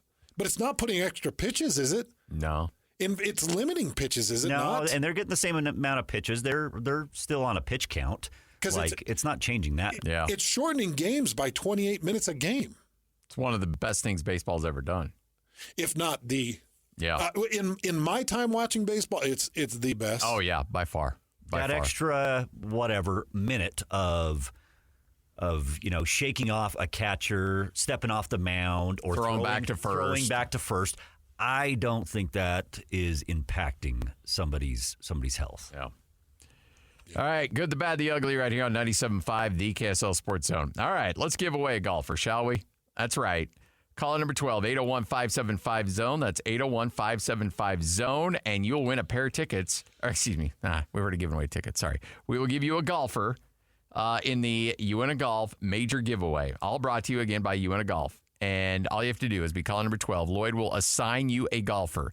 If that golfer ends up winning the Masters, you will win the same brand of driver that golfer uses. It's that simple. 801-575-ZONE. Caller 12 right now. This is 97.5, the KSL Sports Zone. This is Jake Scott and Ben Anderson. I wish the season was more enjoyable for Jazz fans. All I see on Twitter is how miserable this is. Worst stretch for the Jazz in basically 50 years. It's as bad a basketball as I've ever seen in my life watching the Jazz. It's a low, and again, it's with a purpose, but this has been as unenjoyable of a basketball season as there's been in Utah, maybe ever. When fans say that, it sounds like they're blaming the team. They didn't create the system. It doesn't behoove them to win basketball games. The Jazz didn't create the NBA system where it's actually an advantage to lose. What's the criticism? Because the criticism at halfway point is, it's in your best interest to suck, right? What are you doing? And then they suck. And now people are going like, well, how dare you suck this bad? What are you talking about? Is it in their best interest to suck or not? It is. And that's not their fault. That's the NBA's fault. That is the NBA's fault. If you don't like it, then stop watching the NBA. I don't buy into that I feel bad for Jazz fans. This is the sport. This is what comes along with it. Hear Jake Scott and Ben Anderson every day from 10 to noon on 97.5, the KSL Sports Zone. Whole world in our hands. You got the whole world in our hands. We got the whole world in our hands. We got the whole world in our hands. We got the whole world in our hands. You got you and me, brother. Hans and Scotty, 97.5, the KSL Sports Zone. Hey, make sure to join JJ and Alex Wednesday from 3 to 6 at the Dish Pros, 8034 South State Street in Midvale. All kinds of great deals, savings with Ryan and the crew over there at the Dish Pros. All right, Hans, time for another edition of Whole World News. All right, this is actually a crazy story coming out of Kentucky. A man goes to the greatest lengths to escape having to pay money. A Kentucky man has admitted to faking his own death to avoid paying child support. Authorities say Jesse Kipp used a computer in Somerset to access the death registry system in Hawaii. Using the identity of a doctor, he created a fake death certificate to avoid paying more than $100,000 in child support to his ex-wife. As part of an agreement, Kipp agreed to plead guilty to just 2 of the 10 charges he initially faced. A judge will decide whether or not he'll accept the plea next Friday. Kipp faces up to 7 years in prison. Wow. 39 years old. Yeah. Jesse E. Kipp from Kentucky. He got into a registry in Hawaii, created a fake death certificate, and avoided paying child support. Do you know what that makes him? A deadbeat dad. Lloyd, you know what to do. That's a car crash right there. No, Lloyd's laughing. Don't you hit it. You're laughing. No, okay, you're the judge on this, Lloyd. You're laughing. I just suggested it. You're laughing, Lloyd. Car crash or no, Lloyd, you're fine. You're judge and jury on this. Let it slide. Oh, you got him. Good job. Let it slide. Oh, my God. I think it's more because you caught me off guard a little bit. Oh, you caught me off guard. We saw that one coming. What sounded more stupid, that or the end of the finals call where the guy had scripted out his... Oh, the end of the finals call that good. far. Yeah, at least I beat him. Is there anything that you guys would fake your death to get out of?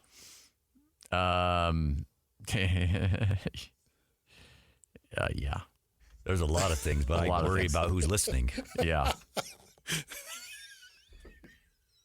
You guys really do have things that you'd fake your own death? Absolutely. If I knew that I would get away with it, yeah, absolutely. Oh, man. They must be pretty bad. Not really. Oh, I'd be so interested to hear. Like, are you talking about like some meetings and stuff? Oh, yeah, totally. Yeah. There's some meetings. That's I could call in and be like, hey, Lloyd, I can't make this Zoom call. I'm dead. What about the Hanson Scotty show meeting we have directly following this show? Yeah, we do have a big old shindig coming up. Are we going to get a call that you're I already dead? feel like you guys don't even want to be a part of it, so we're just going to go ahead and cancel it. No, stop it. Really? Let's just cancel it. Wait a minute, is that an option? Don't start with that attitude. See? That's what I'm talking about, see? Scotty, you're going to have to fake your death to get out of it. Because this is going to be a fun time where we all sit down and enjoy each other's company. Oh, I know. I just can't stand meetings. So, as the reporter mentioned...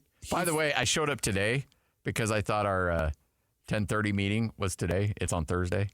So I was here bright and early today, and I was running into that little... You know, you have this thing where you can, like, put it on your calendar. No, it was on it was on my calendar, Like and I just... the wrong day. And I just punched up the wrong day. I was, like, sorting through, and I saw it pop up there. I'm like, oh, that's today. Because I actually thought it was tomorrow.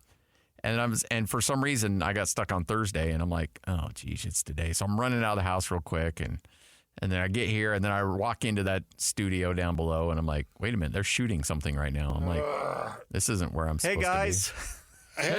I'm here for harassment. I'm here for a little respect in the workplace training. Yeah. And they're like, yeah, get your butt out. There's your respect, you moron. They get out. harassed you. Yeah. Nice respect. Bottom line of this, man, it's so his initial charges, yeah, it carried a sentence of over 30 years. That just tells you how big what he tried to pull off was. Yeah. His initial charges were over 30 years. Now, what he did was he got down on his knees and begged and pleaded and said, I'll pay fines and I'll pay this back. So this is what it's going to end up being. He's going to end up spending about 7 years in prison, and he's going to owe $500,000. Yeah, because you owe because you owe all kinds of different state penalties. It's not just like, oh, well, let me just pay the $185,000 that I missed on child support. No. There's all kinds of penalties and fees when you fake your death. Good luck getting any of that. You know, I'd rather look. Okay, I'm being careful how I say this. The dude needs to serve time, but also, you know, that family is not going to get any money while he's in prison. I'd rather the guy, you know, has to work and loses 80 to 90% of his paycheck to go to his family because they're. I wouldn't hate that either. You know, I'm kind of torn. Like, he needs severe punishment, but I think a severe punishment is making his butt work like crazy and lose most of it back to the family. But from what I understand, though, Scotty, he's got to find the $500,000 or that 30-year sentence it fits back in. Okay. So he agreed. He said, no, I will pay the $500,000, and they reduced it to a 7-year sentence. Okay. And from what I understand, if he doesn't pay the fees, it goes back to original charges. All right, that's fair. So you're going to have to call mom and dad. You better have a rich relative. Yeah, good luck with that. Because you're busted. 2 o'clock straight up, Hans and Scotty. We'll get back to the NHL talk coming up here in a bit, but Jake, Nate hanging out with us. Advanced Windows, and you touched on it briefly, Jake, and I think it's worth talking about the flexibility you guys have, because obviously windows are important, and you got to have the best ones out there. You guys have that. Everything manufactured here locally. Mm-hmm. You can get those installed in what?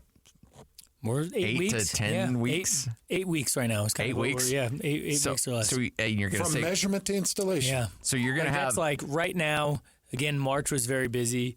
April's another big month, and like we are doing everything we can operationally to stay within that 8-week time frame. But we had a couple people that we installed like 2 weeks ago where we were at like 4 weeks. So. Wow.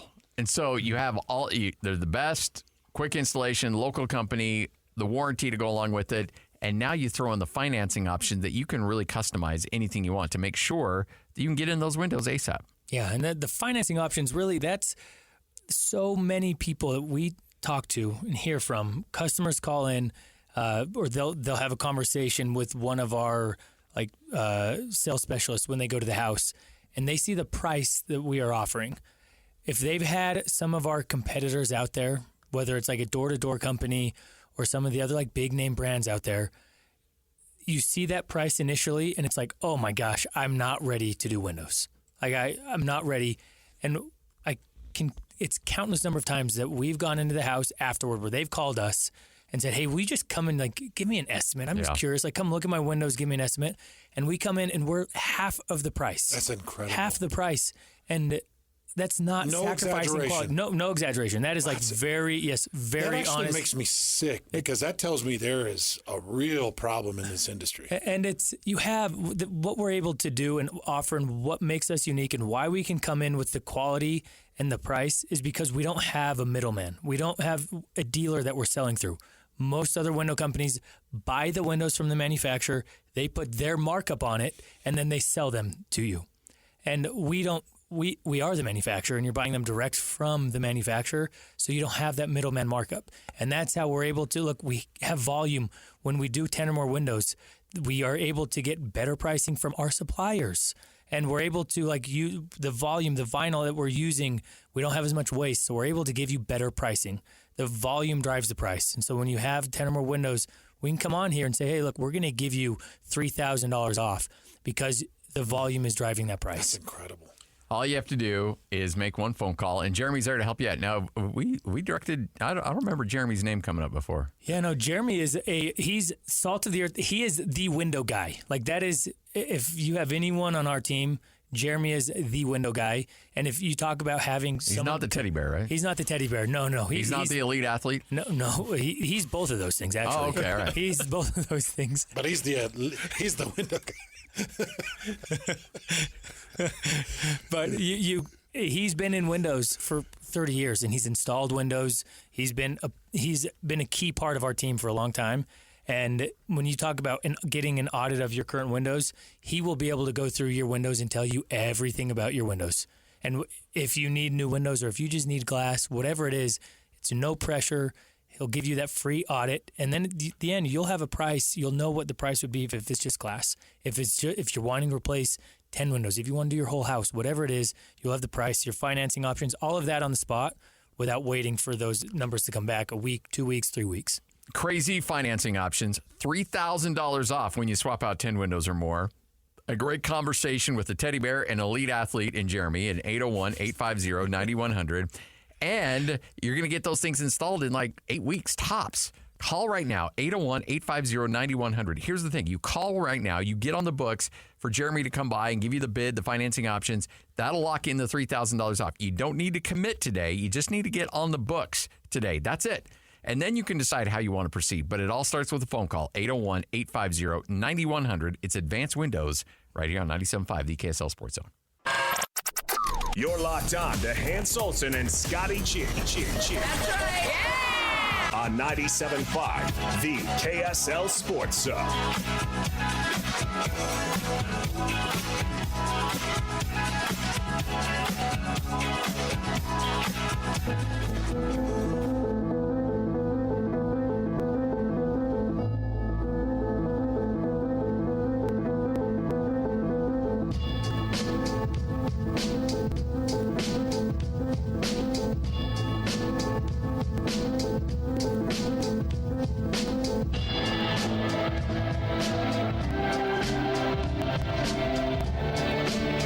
Hans and Scotty, 97.5, the KSL Sports Zone. Hope you're all having a great Tuesday. Hey, make sure to nominate the youth sports volunteer that you know for the Hercules Hero of the Week. Submit your nominations at kslsports.com/contest and listen every Thursday afternoon to JJ and Alex for the winner. Help them celebrate the efforts of those volunteers making an impact on the Hercules Hero of the Week, sponsored by Hercules Credit Union. I think you should nominate Lloyd Cole for being the head coach of the Royals. He is your Hercules player of the week. Oh, assistant? I'm an assistant. You're an assistant to the manager of the Royals. Assistant to the manager, to the regional manager. All right. How's the team looking, by the way? 1-2. Oh, But really? hey, you started 1-0, right? Yes. Oh, Yeah. boy. Got that win out of the way. It's okay. Took us a long time to get to that first win last year. We got the old flag football team kicking up this week. Got our first practice tonight. Looking forward to that. I told you guys, talk me out of this. Make our meeting longer. I don't. No, because we have a game on Thursday and our first practice is today. I think you like it, Scotty. I did last year. Well, he did say he was looking forward to it. No, not really. I mean, Stop. You're looking forward to it. You guys are both better dads than me because I wouldn't get involved. Well, I got pulled into like 3 years, but it was like I wasn't much help.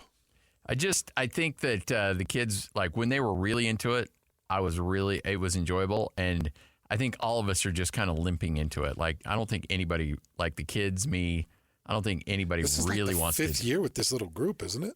This is my third year coaching, but Brody's been doing it for 6-7 years. Yeah. But I think with the now, same kids. Yeah. But now they're all in junior high. And I thought last year was going to be it. But then they're like, hey, let's do it again. Let's run it back. I'm like, all right, if you guys all come back, then we'll do it. And then, most of them did. And so I'm like, all right, well, I guess I'm on the hook. And now that we're getting into practices, they're like, I don't know if we really wanted to do this or not. Oh, boy. So could be a long year for sure. All right. Dan Bickley on our sister station, Arizona Sports, down in Phoenix, came on with Jake and Ben. And again, this is post the mayor of Scottsdale's comments that came out yesterday afternoon, really saying we don't want him near Scottsdale. We don't want this sham of a building being built. We don't have the infrastructure for it. And so he kind of gave the lay of the land down there, no pun intended, in what's going on with the Coyotes and the situation that could be brewing that could lead to the Coyotes coming to Salt Lake City. Going into this whole process, there is a piece of land that is going to auction at the end of June. The Coyotes are going to bid for it, but it is also about the primest acreage you're going to find in Arizona. It's kind of land near the McDowell Mountains. There's not a lot of this left. So this is not typical in situations like this because there are many, many ruthless, very savvy developers in Arizona. Housing is sort of our number one industry. So this land is very, very, very valuable, and it's got the attention of a lot of people. And that has to be said as a backdrop. Because even though the Coyotes claim and believe that most of this plot of land has already been zoned for their purposes for an arena, there are many zoning issues that can arise, especially if there are people looking to dissent, if there are people politically motivated to dissent. And so I think what we saw from the mayor of Scottsdale yesterday was some of the latter, where the mayor in very, very strong terms basically said the Coyotes are not welcome in Scottsdale. And this whole terrible journey that the Coyotes have been on for the better part of my entire life in Arizona occurred way back in the day when they won a referendum for an arena in Scottsdale, Arizona, and the city didn't trust the developer, said, prove it to us that you've got the money, and they headed out to Westgate on the west side, and it has been a picture of dysfunction ever since. So I think what you're seeing now is probably the beginning of some of those dissenting voices that may or may not derail the project, and not in terms of the Coyotes' ability to buy the land, but in terms of creating enough delays. If they can create obstacles, the NHL is about out of patience with this hockey team, as you guys well know, and so the clock is their biggest foe at the moment. People I talked to late at the end of last week fully anticipated this sort of stuff to happen, and it might actually force the sale of our hockey team to your community. So that's basically where we're at. Just, the political shenanigans have begun around this piece of land that's going up for auction. That's basically what's happened here.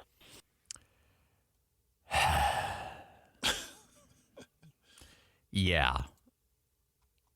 Hockey's coming to Salt Lake, folks. Yeah, I think that's just get ready to take from that. I think the more that we talk to, we talked to one of their hosts last week. Dan Bickley came on today with Jake and Ben. There is just a growing belief in Arizona, in the Phoenix area, that the hockey run is over. Now, there could be an opportunity where Gary Bettman says to the owner of the Coyotes, like, look, you got yourself a train wreck down there. We like being in that market. I think the NHL wants to be in Phoenix. They like that market. It's a great sports town. For some reason, hockey hasn't hit, but I think that it's a major market, and there's a lot of people down there. The NHL wants to be there. So I think one of the opportunities they'll say is like, look, you got yourself a mess. You're playing in a college place. Even then, you're not selling that out. So at most, you're in front of 4,500 fans, tops. But even then, that's not happening. Your community doesn't like you. You have city officials that don't like you. You can't figure things out right now. So here's what you're going to do. You're going to let Ryan Smith write you a very big paycheck, and you're going to sell that team to Ryan Smith and the Smith Entertainment Group. Or you're going to get a check from Ryan Smith and the Smith Entertainment Group. They're going to take over your organization. They're going to move it to Salt Lake City. Then you keep working on your land deal. You keep trying to put something together so that you can secure your land and build your arena, and then we'll give you an expansion team. But right now, you're taking years and years and years to get this deal done. I think that's the best case scenario. I think that's a win-win for the NHL, a win-win for Ryan Smith, a win-win for the ownership group down in Phoenix. And I wouldn't surprise me if that happens. But, folks, I think you need to start preparing yourself for the NHL being in Salt Lake City coming this fall. I mean, you just reading tea leaves. Again, this isn't information coming from any source that it's a done deal. That's not any of this. This is just reading tea leaves. I know that there's probably people like, I've got sources, blah, blah, blah, blah. No, you don't have sources. What you do is you're seeing the writing on the wall.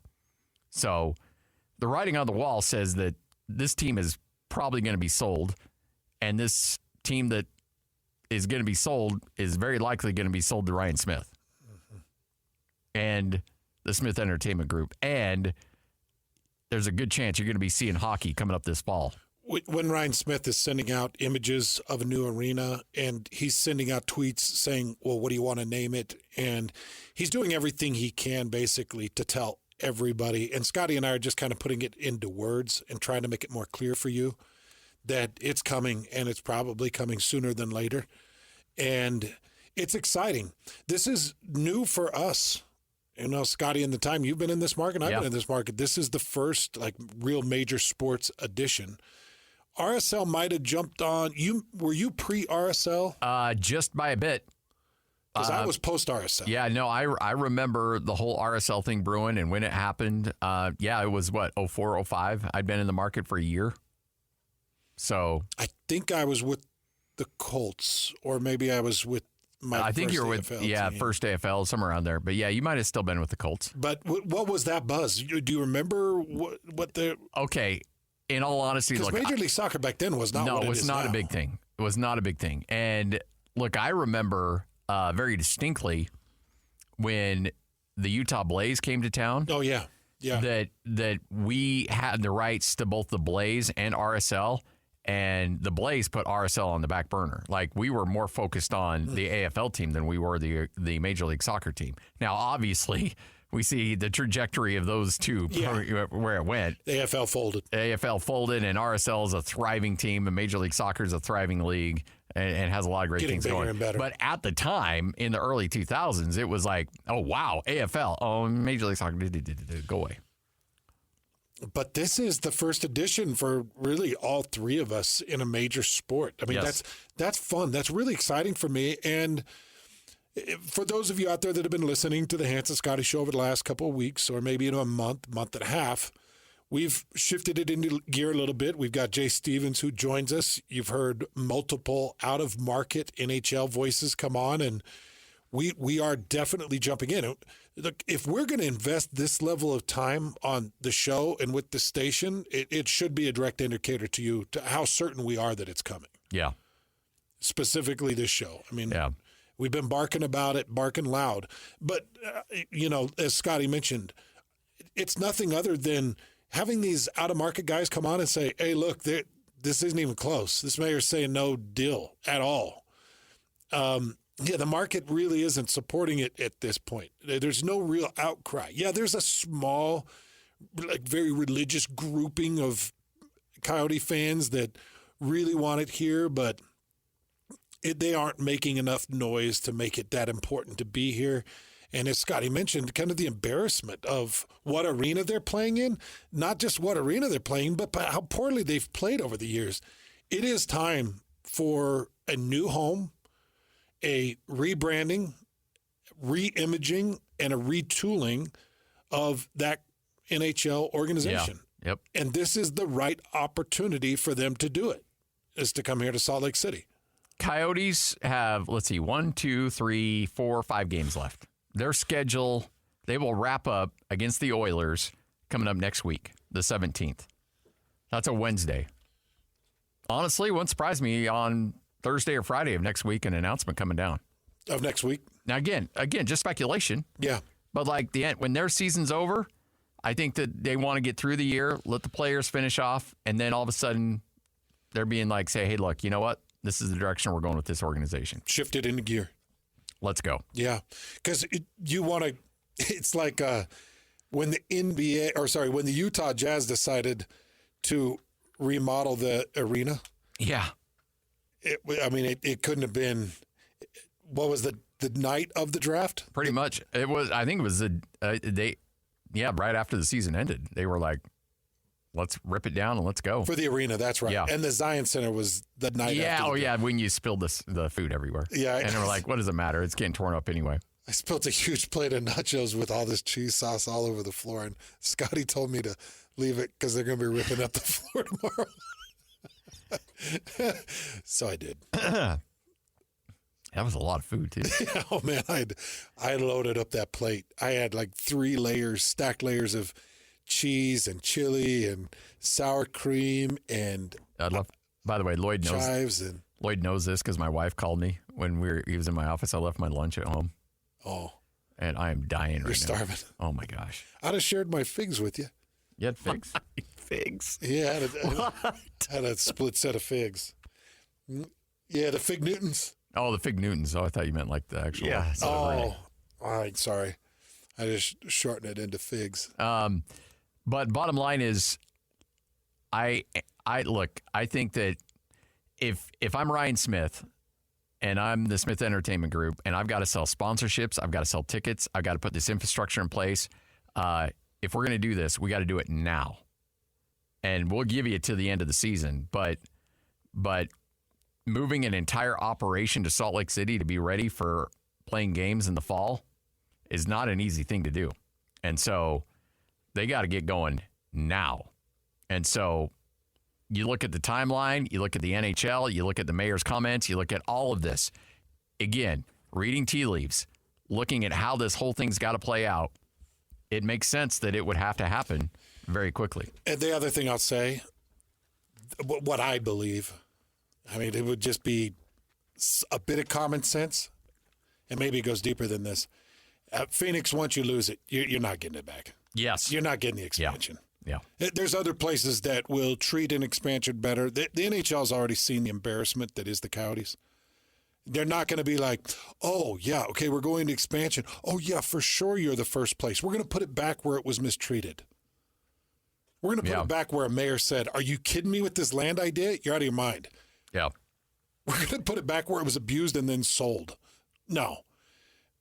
I don't think that. And the reason I say that, I actually started thinking on this, like, man, I still wish Utah could just buy the expansion and build it from the ground up. But then you're looking at 3 years. You're looking at 3 years, and you're looking at it might not happen. Yeah, exactly. That's why I'm so insistent on the buy. If you can purchase it and get it in your home, get it in your home. Yeah.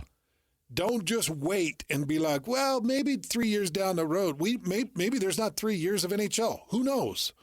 So let's get it and get it going here in this market as quickly as we can. And then I think the most important thing, when they bring the NHL here, it has to have some pretty immediate success. I think. Yeah. I really do. I think it's got to have pretty immediate success. Or, you go 3 years of no postseason play, and people are like, oh, yeah, I remember the Coyotes came to town. Oh, yeah, that was maybe we should. That would be fun. Are they on a discount, like a wholesale ticket? Can I take my family members? If you don't have postseason success and you don't build a pretty unique, incredible brand, then you become the backstory. It's like, oh, the Coyotes, I thought we had the Grizzlies. Or is that not the same thing? No, it isn't even close to the same thing. Yeah. But you got to have success. I think the commitment's going to be there to provide that success. Eric tweets in, said, I can't help but feel skeptical about this NHL to Utah idea after we just got let down by Major League Baseball. Eric, those are very different situations. By the way, Major League Baseball to Salt Lake City is still very much alive. Yeah. Don't confuse an expansion team coming to Salt Lake City in Major League Baseball with the A's not coming to Salt Lake City. Yeah. The A's had to go to Sacramento because they needed the TV money. I firmly believe had they been able to secure the TV money, they'd be in Salt Lake City or they'd be in Draper. Yeah. Or Point of the Mountain, wherever. I don't know. Whatever that is. Like the A's, I think. Daybreak? The Daybreak, yeah, you're right. Had the A's been able to hold on their TV money, again, speculation on my part, actually a little bit more of an educated guess on my part, that they would be in Draper or they'd be in Daybreak playing baseball next year. But they couldn't secure that TV money. That's why they're in Sacramento. And keep in mind, the door is not shut on Major League Baseball. In fact, Major League Baseball, and we've had multiple guests coming on there, national writers that believe that Salt Lake City is still, they and Nashville are the front runners to securing those two expansion spots when Major League Baseball does decide to expand. So it's going to happen. So I would not be too overly concerned about that and its ties to NHL because NHL is still very much a different situation. And plus, it's just a purchase. You're buying the team. It's not waiting for a decision for somebody. No, you're buying the team. Like you said, you have the destiny in your own hands here to be able to secure that. Yeah, and the purchase looks like it's going to be right around that billion mark, 1.2. We've seen teams recently sold for just under $1 billion, and we've seen teams recently sold for over $1 billion. So my guess is it would put that Coyotes franchise in that $1 billion to $1.2 billion mark, somewhere in there. Yeah. And Ryan will have whatever financial needs necessary to try to get that done. And I do think that with that announcement would come some housing announcement pretty quickly. Yeah. Because I don't think they're just going to rest on their Delta laurels for too long. I think that they would get themselves reorganized and get the proper venues put in place. My guess is for this to be approved through the NHL, this is my guess, the commissioner is going to say, well, what is your housing plans? Well, our housing plans is to have an NHL-specific arena that can put X amount of people in seats, because I can't imagine that the NHL would approve this purchase with Ryan Smith simply saying both the Jazz and the Coyotes are going to play in the Delta Center as it's currently constructed. Well, and I think that I would imagine that all of this work has already been done. Yeah.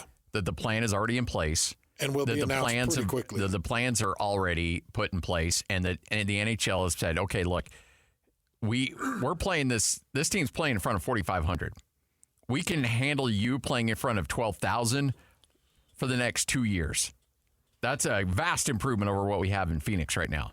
So you have 2 years to get your arena situated, whether it's a new build, whether it's a retrofit, but we're going to need that in front of 17,000, 18,000. So figure that out. And if I'm Ryan Smith, I'm like, here's our plans. This is what we've got. This is our timeline. We're going to have this done, this done, this done. All right, cool. All right. Everything's in play. It's the old adage that I say all the time. You don't ask a girl to marry you unless you know what the answer is. And I think that the NHL and Ryan Smith and the Coyotes all know what the answer is. And now we're just getting through the formalities at this point. All right, 229, Hans and Scotty. Nate, Jake hanging out with us here in studio. Nate, when you look, you're a lifer, man. This is in your DNA. Football and windows have been in your DNA your entire life. You grew up sweeping floors. You knew on installations. Like, people don't understand and appreciate. You're not just the pretty face on the commercials. Like, pretty face though, right? When Hans and I went there and we toured the facility, and you guys you're over there doing installations, you're working with guys. I mean, you're on installation jobs. I mean, that's really cool, man, how much invested you are in this thing. No, I appreciate it. You know, just coming from 7 years in the National Football League and the roller coaster of the ups and downs and the uncertainty of certain positions and fall camp and all this stuff. Like, now I'm on to that next phase of life, and I'm really doing something that I love. And the beauty of it is I can share, Jake and I can share the love that we have for the industry, and what we're able to offer people, and just helping them with their home, right? Giving them security, providing comfort, and improving the overall aesthetics and the curb appeal, just all those things that we can stand behind and be proud of as we serve our community. You know, when the four of us originally got together and we started this venture, you know, sponsoring and spokespersons and bringing advanced windows to everybody's room and in car, pretty open. You know, we've had some really open conversations. And so I maybe put us a little bit at risk with this question, but how many window companies in this state actually build their windows here?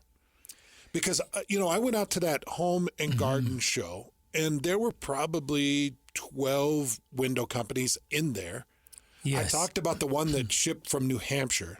I didn't talk to any others, so I wasn't going to go around. But how many actually even build their windows here? So in that home and garden show, none of the other companies build their own windows. There are a couple, there are some window manufacturers that are here local. Some of them, two of them sell through dealers, so it's not direct. There's one that does sell, it's mostly new construction. Okay. And that's where we have found our niche, is that it's, instead of going new construction, we have gone the replacement window route. Yeah. So we take it upon ourselves to have the lifetime warranty rest on us. The service, the installation, all of that rests on us, rather than selling the window new construction to a contractor. To the contractor. Yeah, and so we are in the home every day. We are in our clients' homes every day. Well, I would just caution people, if they're thinking about replacing windows, one of the first things I would ask you is, ask whoever you're talking to, do you build the windows here in the state? Do you weld the vinyl? Do you build out the windows and have the sealants? And do you do that here? Just ask, because if That's a great question to ask. If they say no, there's a likelihood that that's putting an extra cost that you could completely avoid with Advance. Yeah, you're exactly right. And that's what, I wish everyone could understand that. That's where, our pricing, money is just a big part of the decision, and the quality. And so you're typically getting a lower quality window at a higher price. And so we take a lot of pride in the quality of the window that we make, the vinyl that we use, the glass that we use, the sealant that we use. It's all top of the line because we have a lifetime warranty behind it. We're not going to put some shoddy product in that we know in 5 or 10 years is going to fail, because we have to back it and we have to provide you with that service for the rest of your life. So to recap, incredible financing options, customizable to your needs, $3,000 off today when you swap out 10 windows or more. Installation in 8 weeks tops right now. Local service, local manufacturing, best warranty. Like and the lowest price too. Like there's no box you guys are leaving unchecked here. I mean, there's no reason, Nate, you shouldn't be doing this. Exactly. And if you just had the thought, I ask that you please just give us an opportunity to come to your home and explain the process of just a window buying experience and what it should be, and we'll educate you on the glass, on the vinyl, what the installation will be like, and take you through every step. And before the specialist leaves your home, you'll get a quote on the spot. You'll understand financing if that's what you want to do. You'll get all the information before he leaves your home. You're going to have $1 off for every window that Nate had a sack against Huntley against UCLA. $3,000. Yeah, that's about right. That's a good one.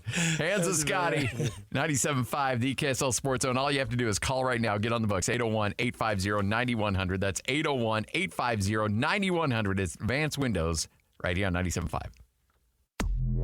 This is Jake Scott and Ben Anderson. He is a columnist for ArizonaSports.com. He's also the co-host of a midday show on 98.7 FM in Phoenix. Dan Bickley, where's the community at on this? I mean, are they fighting to keep the Coyotes? There's a small group of very, very loyal hockey fans who have stuck with this hockey franchise throughout a couple of decades of this. But you have to understand, this relocation game has been a part of this hockey team for almost 2 decades now, and people are tired of it. I think most casual sports fans in Arizona just want resolution. You would have to have lived this on a year-to-year basis to understand how exhausting all of this has been to the common fan. And while I think there was a point in time in our history as a sports market that being a big league sports town, having all 4 major professional sports was something of value, I don't know if that's any longer the case. Hear Jake Scott and Ben Anderson every day from 10 to noon on 97.5 The KSL Sports Zone. The wheel is loaded, and it's time to talk some sports. This is Sports Roulette with Hanson Scotty on 97.5 The KSL Sports Zone.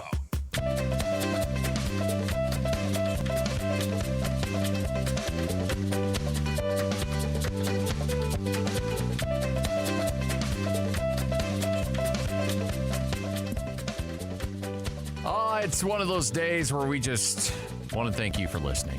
We love you. We want to hook you up. We want to get you taken care of. So let's start with giving away some tickets. It's a Jazz Ticket Tuesday right here on 97.5 The KSL Sports Zone.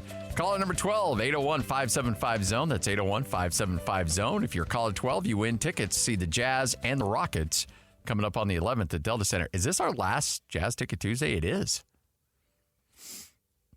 By the way, shout out to the Utah Jazz. Shout out to our good friend Chris Barney. Everybody over there for hooking us up with these tickets and letting us give away these tickets all year long. Yeah. So we can't thank them enough. And that's for sure. Hopefully next year we have a NHL ticket Thursday. Yeah. Yeah. And hopefully we have a postseason Jazz ticket that we could that'd be nice. Attach on there. Those postseasons are a lot of fun.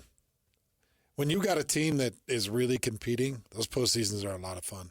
NBA playoff basketball is as good as it gets, right there. So, you want to hear some depressing numbers? Sure. I'm always up for being depressed. I love it when you depress me. It's awesome. Bring on the sadness. Okay. So let's go back to the year 2000. All right. I was graduating college, headed to the NFL. Scotty, you were just kicking off into the radio business. Yeah. And Lloyd, you were just coming out of high school, right? Like you were junior high, 8th grade? No, I'm not far behind you guys. Year 2000? You're quite a bit younger than us. Okay, so since the year 2000, the Spurs have 9 trips to the conference finals, and they've got 5 trips to the finals. Yep, and what, 3 titles? 3 titles. The Lakers have 9 trips to the conference finals and 8 finals trips. The Golden State Warriors have 6 conference finals and 6 finals, so 6 finals trips. Dallas has 4 trips to the conference finals and 1 trip to the finals.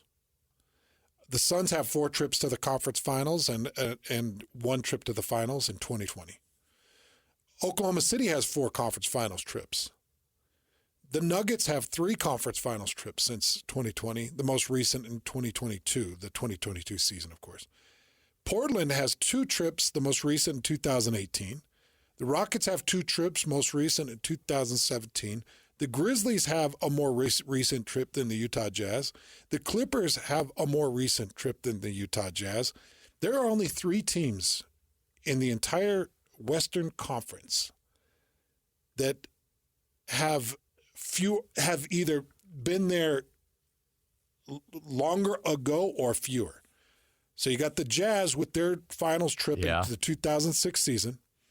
The Timberwolves have a conference finals. They've got as many as the Jazz since 2000. The Timberwolves have as many as the Jazz. Their last was 2003. The Kings have as many as the Jazz. Oh, not the Kings. 1 conference finals back in 2001. Right. And should have won that game, too. Or should have won that series. They're up by the Lakers like 18. Yes. The Pelicans are the only one that does not have a conference finals since 2000. I don't want to hear that. So this is, to me, and the reason I put these numbers together, I was thinking about this on the drive in. Like, we get so excited about the Utah Jazz. And the Utah Jazz are held in a very high regard for what they did in the 90s. But the Utah Jazz have really accomplished a whole bunch of nothing since 2000. Really. Now, there's been some fun trips. The Donovan Mitchell draft pick and the Rudy Gobert defensive MVPs and, the Deron Williams top. There's been some fun trips along the way, but I keep coming back to this. The Jazz fans deserve way, way better than a conference finals back in 2006. Are you really playing Send in the Clowns? Jeez, Lloyd. It just felt sad. Well, I don't know why this feels sad. It is. It's depressing. You know what got me thinking about this, guys? In my existence, my 18 seasons in sports radio, I've covered 1 conference finals trip. Yeah. For the Utah Jazz. In the meantime, and by the way, you were barely doing sports radio at that point. That was right when DJ and PK and I left to go to KFan. Yep. And you came in behind us. That was it. So I mean, it was that year. You were like in a matter of weeks on the air doing that. Well, and I came in thinking, hot damn, this is a lot of fun, man. I'm going to do this every year. This is great. Yeah, I'm sure that we'll just be doing this year after year. I haven't been able to cover a conference finals since. And Jazz fans deserve better than this, man. And so that's what I'm hoping this is building to. A couple of missed postseasons, a couple of trade deadlines that feel like it's like drop dead weight deadlines, and it's been miserable. We have David Locke on, and I can't even ask him questions because they're all just downer questions that he probably really can't answer without ruffling feathers and upsetting people. Yeah. So that's why I'm hoping Danny Ainge and Ryan Smith and the changeover can really change things, because Jazz fans deserve something better than 2006, the last time you had 2 postseason wins. Yeah. 2 postseason series wins. Wow. Is that mind-boggling? It's mind-boggling. It's depressing. And it just felt like there was a moment there where this Jazz team was about to turn the corner. And the era of Rudy and Donovan, it was like, all right, here we go. You got other teams where the windows are starting to close a little bit. There was that window. Conference finals window. And they went all in on the Mike Conley trade, and that was going to be the thing that put them over the top, and it didn't. And look at what we've seen happen in the last year and a half. Yeah. 1 guy remains on that roster from the Quinn Snyder era. 1. Jordan Clarkson. That's it. Well, thanks for this. I really appreciate it. I'm going to go home and have a snow cone. Well, I can't paint it. Like, I can't lie. Maybe you should lie. Lie a little bit. Lie. No. Lie to me. Just go full politician. Yeah. The Jazz have seen postseason. They've been to the conference finals in 2021 against the Golden State Warriors. Oh, boy. All right. Well, You want us to even do a story here, Lloyd, or should we just shut it down and call it good? No, let's do a story. All right, spin that wheel. I'm so sorry.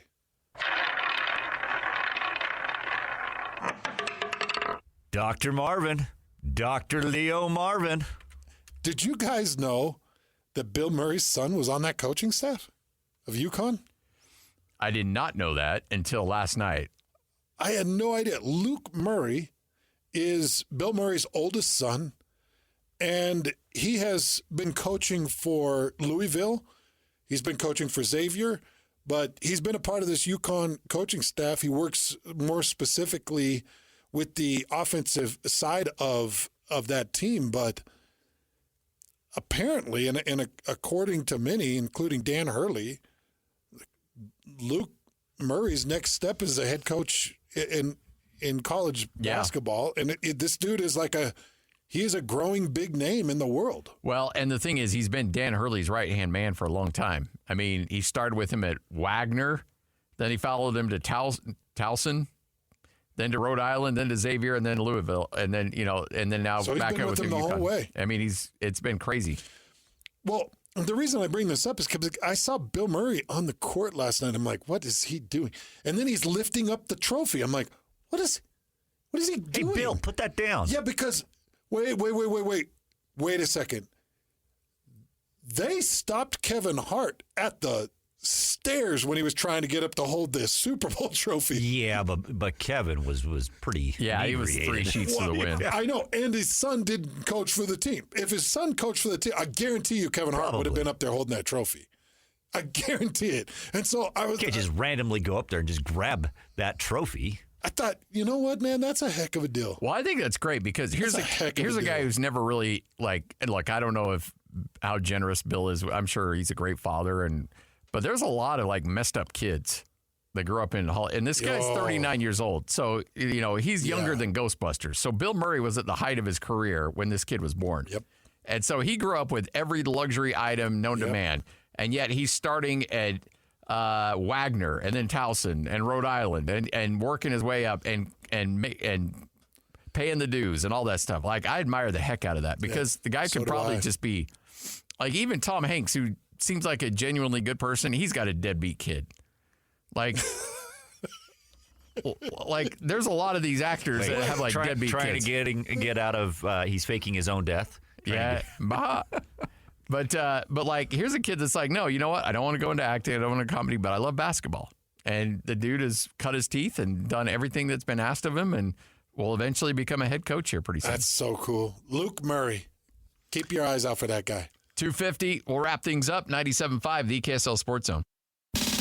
This is DJ and PK. Brian Taylor joins us now, co-host of Real Golf Radio. He is live in Augusta for the Masters. Is there a single overlying storyline that people are talking about? Scotty Scheffler's a big storyline. Having won 2 years ago, having won 2 of his last 3 starts with a second in the other one, and one of them being the Players' Championship. He's the number 1 player in the world, and he's an outright favorite. That's not always the case coming in here, and so I think that's a big storyline. Rory trying to complete the Kerr Grand Slam in year 10. John Rahm is the defending champion and lived effect. So I think those are, and then obviously Tiger. He's looking for 24 consecutive cuts made here at Augusta. That would be a record. He's tied right now at 23, and if he is able to make it to the weekend, he will have the most consecutive cuts made in the history of the Masters. So that's a little storyline to watch, see if he can get to the weekend. Catch DJ and PK mornings from 6 to 10. Presented by Murdoch Hyundai, Utah's #1 Hyundai dealer for 16 years in a row. On 97.5, the KSL Sports Zone. Looking for the latest on the Jazz, Utes, Cougars, and Aggies? Yeah! We've got you covered. This is Hans Olsen and Scotty G on 97.5, the Sports Zone. Standing here beside you, want so much to give you this love in my heart that I'm feeling for you. Let 'em see we're crazy. Hans and Scotty wrapping up another edition of the show right here on 97.5, the KSL Sports Zone. All right. One final conversation with our guys here from Advanced Windows. But hey, remember, it's your chance to win big every week right here on The Zone. This week on a Win Ticket Wednesday, you can win a pair of tickets to see Sam Hunt at Utah First Credit Union Amphitheater on August 3rd. Listen to the KSL Sports Zone all day on Wednesday for your chance to win. All right, Nate, Jake, no reason why people shouldn't be. Like, I would love to come up with some reason like, oh, but there's this. I want you to call Jeremy right now. Yes. And just quiz the heck out of him and try to find a reason not to go with Advance, because do that. Put him to the challenge, because there is not one. There is not one reasonable excuse, because even Jeremy's going to come out to your house and if you don't need windows or just need a little fine tuning to maybe one or two, it'd be like, you know what, you don't need to swap out all of the windows, just this one or this one, or we'll do this and this and we'll save you a ton of money. Like, the guy's ready to help you out. Yeah, and look, a lot of what we do is like 3, 4, 5 window jobs where it's customers, they're not quite sure that they need to do their whole house. So it's like, hey, we'll do a few, and 9 out of 10 times, they're calling us as soon as those windows go and say, I'm going to do the rest of them. No kidding. I'm going to do the rest of them. Can I still get can I get the discount on the rest of these windows? What's the reason behind just doing a few? They think that's just the primary areas? Or? Yeah, it's like, hey, let's do the front of the house or the windows that we know really are bad. Let's just replace those. We'll leave our other windows in. And then once you get the new windows in and you see the difference, like what it looked like from the outside and then the feeling on the inside, what it looks like on the inside, you have homeowners that are like, wait a second, like, let's just bite the bullet. Tell us about the financing. Well, we'll actually listen to the financing, and we just want to do all of them. And it happens 9 out of 10 times when people do that. They're just a few windows in their house. And look, that's why we're willing to have Jeremy come out to your house. He'll tell you which windows like really need to be replaced. Often, like, not every window needs to be replaced. Most homeowners want to have all of their windows match. My personal preference, aesthetically, all of the windows matching. But we'll do whatever the homeowner wants. So I would also reach out to people out there, because there's probably quite a few listeners that have gigantic windows in their house. My first house in Utah County, I had 3 windows in my front room that were 12 feet high by about 4 feet wide. Yeah. Gigantic windows. I know that builder skimped, went way past. That was just basically like having 3 big open holes in my house. My heating and cooling bill was crazy. In my new house, I've got really good windows, and it secures the house, and I can see the difference. I wish I could go back. I'd change out those gigantic windows, because I was losing money. We actually have some of those, it's about 4 feet wide, 12 feet tall. It's like 12 foot, 13 feet, and then 15 feet tall that we're making in the shop that were made yesterday. Uh-huh. And it was one individual who's in the back who does all of the shapes and just was laughing at, he couldn't even, pick them up, because it was so wide and so tall. But we're replacing those windows. So you guys replace stuff like that easy. And so we're doing that. It'll be in the next week or so is when those will get installed. But that home, because those windows are so large, it's such a large opening in the home, it's going to be a night and day difference in what they're feeling. The sun, what their concern was the heat and the sun beating on their wood floors, on the furniture. And we have glass that is designed to deflect those rays and to keep the heat out in the summer months. And we're coming up on summer. And the energy, the heating, the cooling bills, your AC's going to be running nonstop. Well, and you mentioned you got the weird shaped guy in the back, because everything's manufactured. That's right, he's a weird shaped guy. That's right. Nate, everything's done here. This is local manufacturing. You're cutting out that middleman, which means you can pass those savings onto your consumers. That's right. And ultimately, everything is custom, right? From the financing is custom. Every opening in your home is custom. And so we come out, everything is to the 1/8 of an inch of those openings, and it's a custom fit to your home. So don't hesitate. Give us a call and allow us to come out to your home. It all starts with that phone call. You're going to call Jeremy. He's going to come out to your house, and he'll let you know the financing options and the bid right there on the place. Jake, you don't have to wait 3 weeks to get that bid back. Yeah, you're not going to be. We run into it all the time with customers saying, "Hey, they got a couple bids. They're waiting on one from another company before they can pull the trigger on anything." It's we'll follow up 3 days later, a week later, 2 weeks later. It's what's going on? Yeah, you're going to get the price on the spot with us, and you get the $3,000 off. Now, look, you don't have to sign anything today. You just have to get on the books. Yep. That'll secure you the $3,000. If you want to proceed, then you can apply that $3,000. financing options, customizable as well. This is a company, again, local direct. They can manufacture everything. Your windows are going to be installed from sizing to installation in about 8 weeks right now.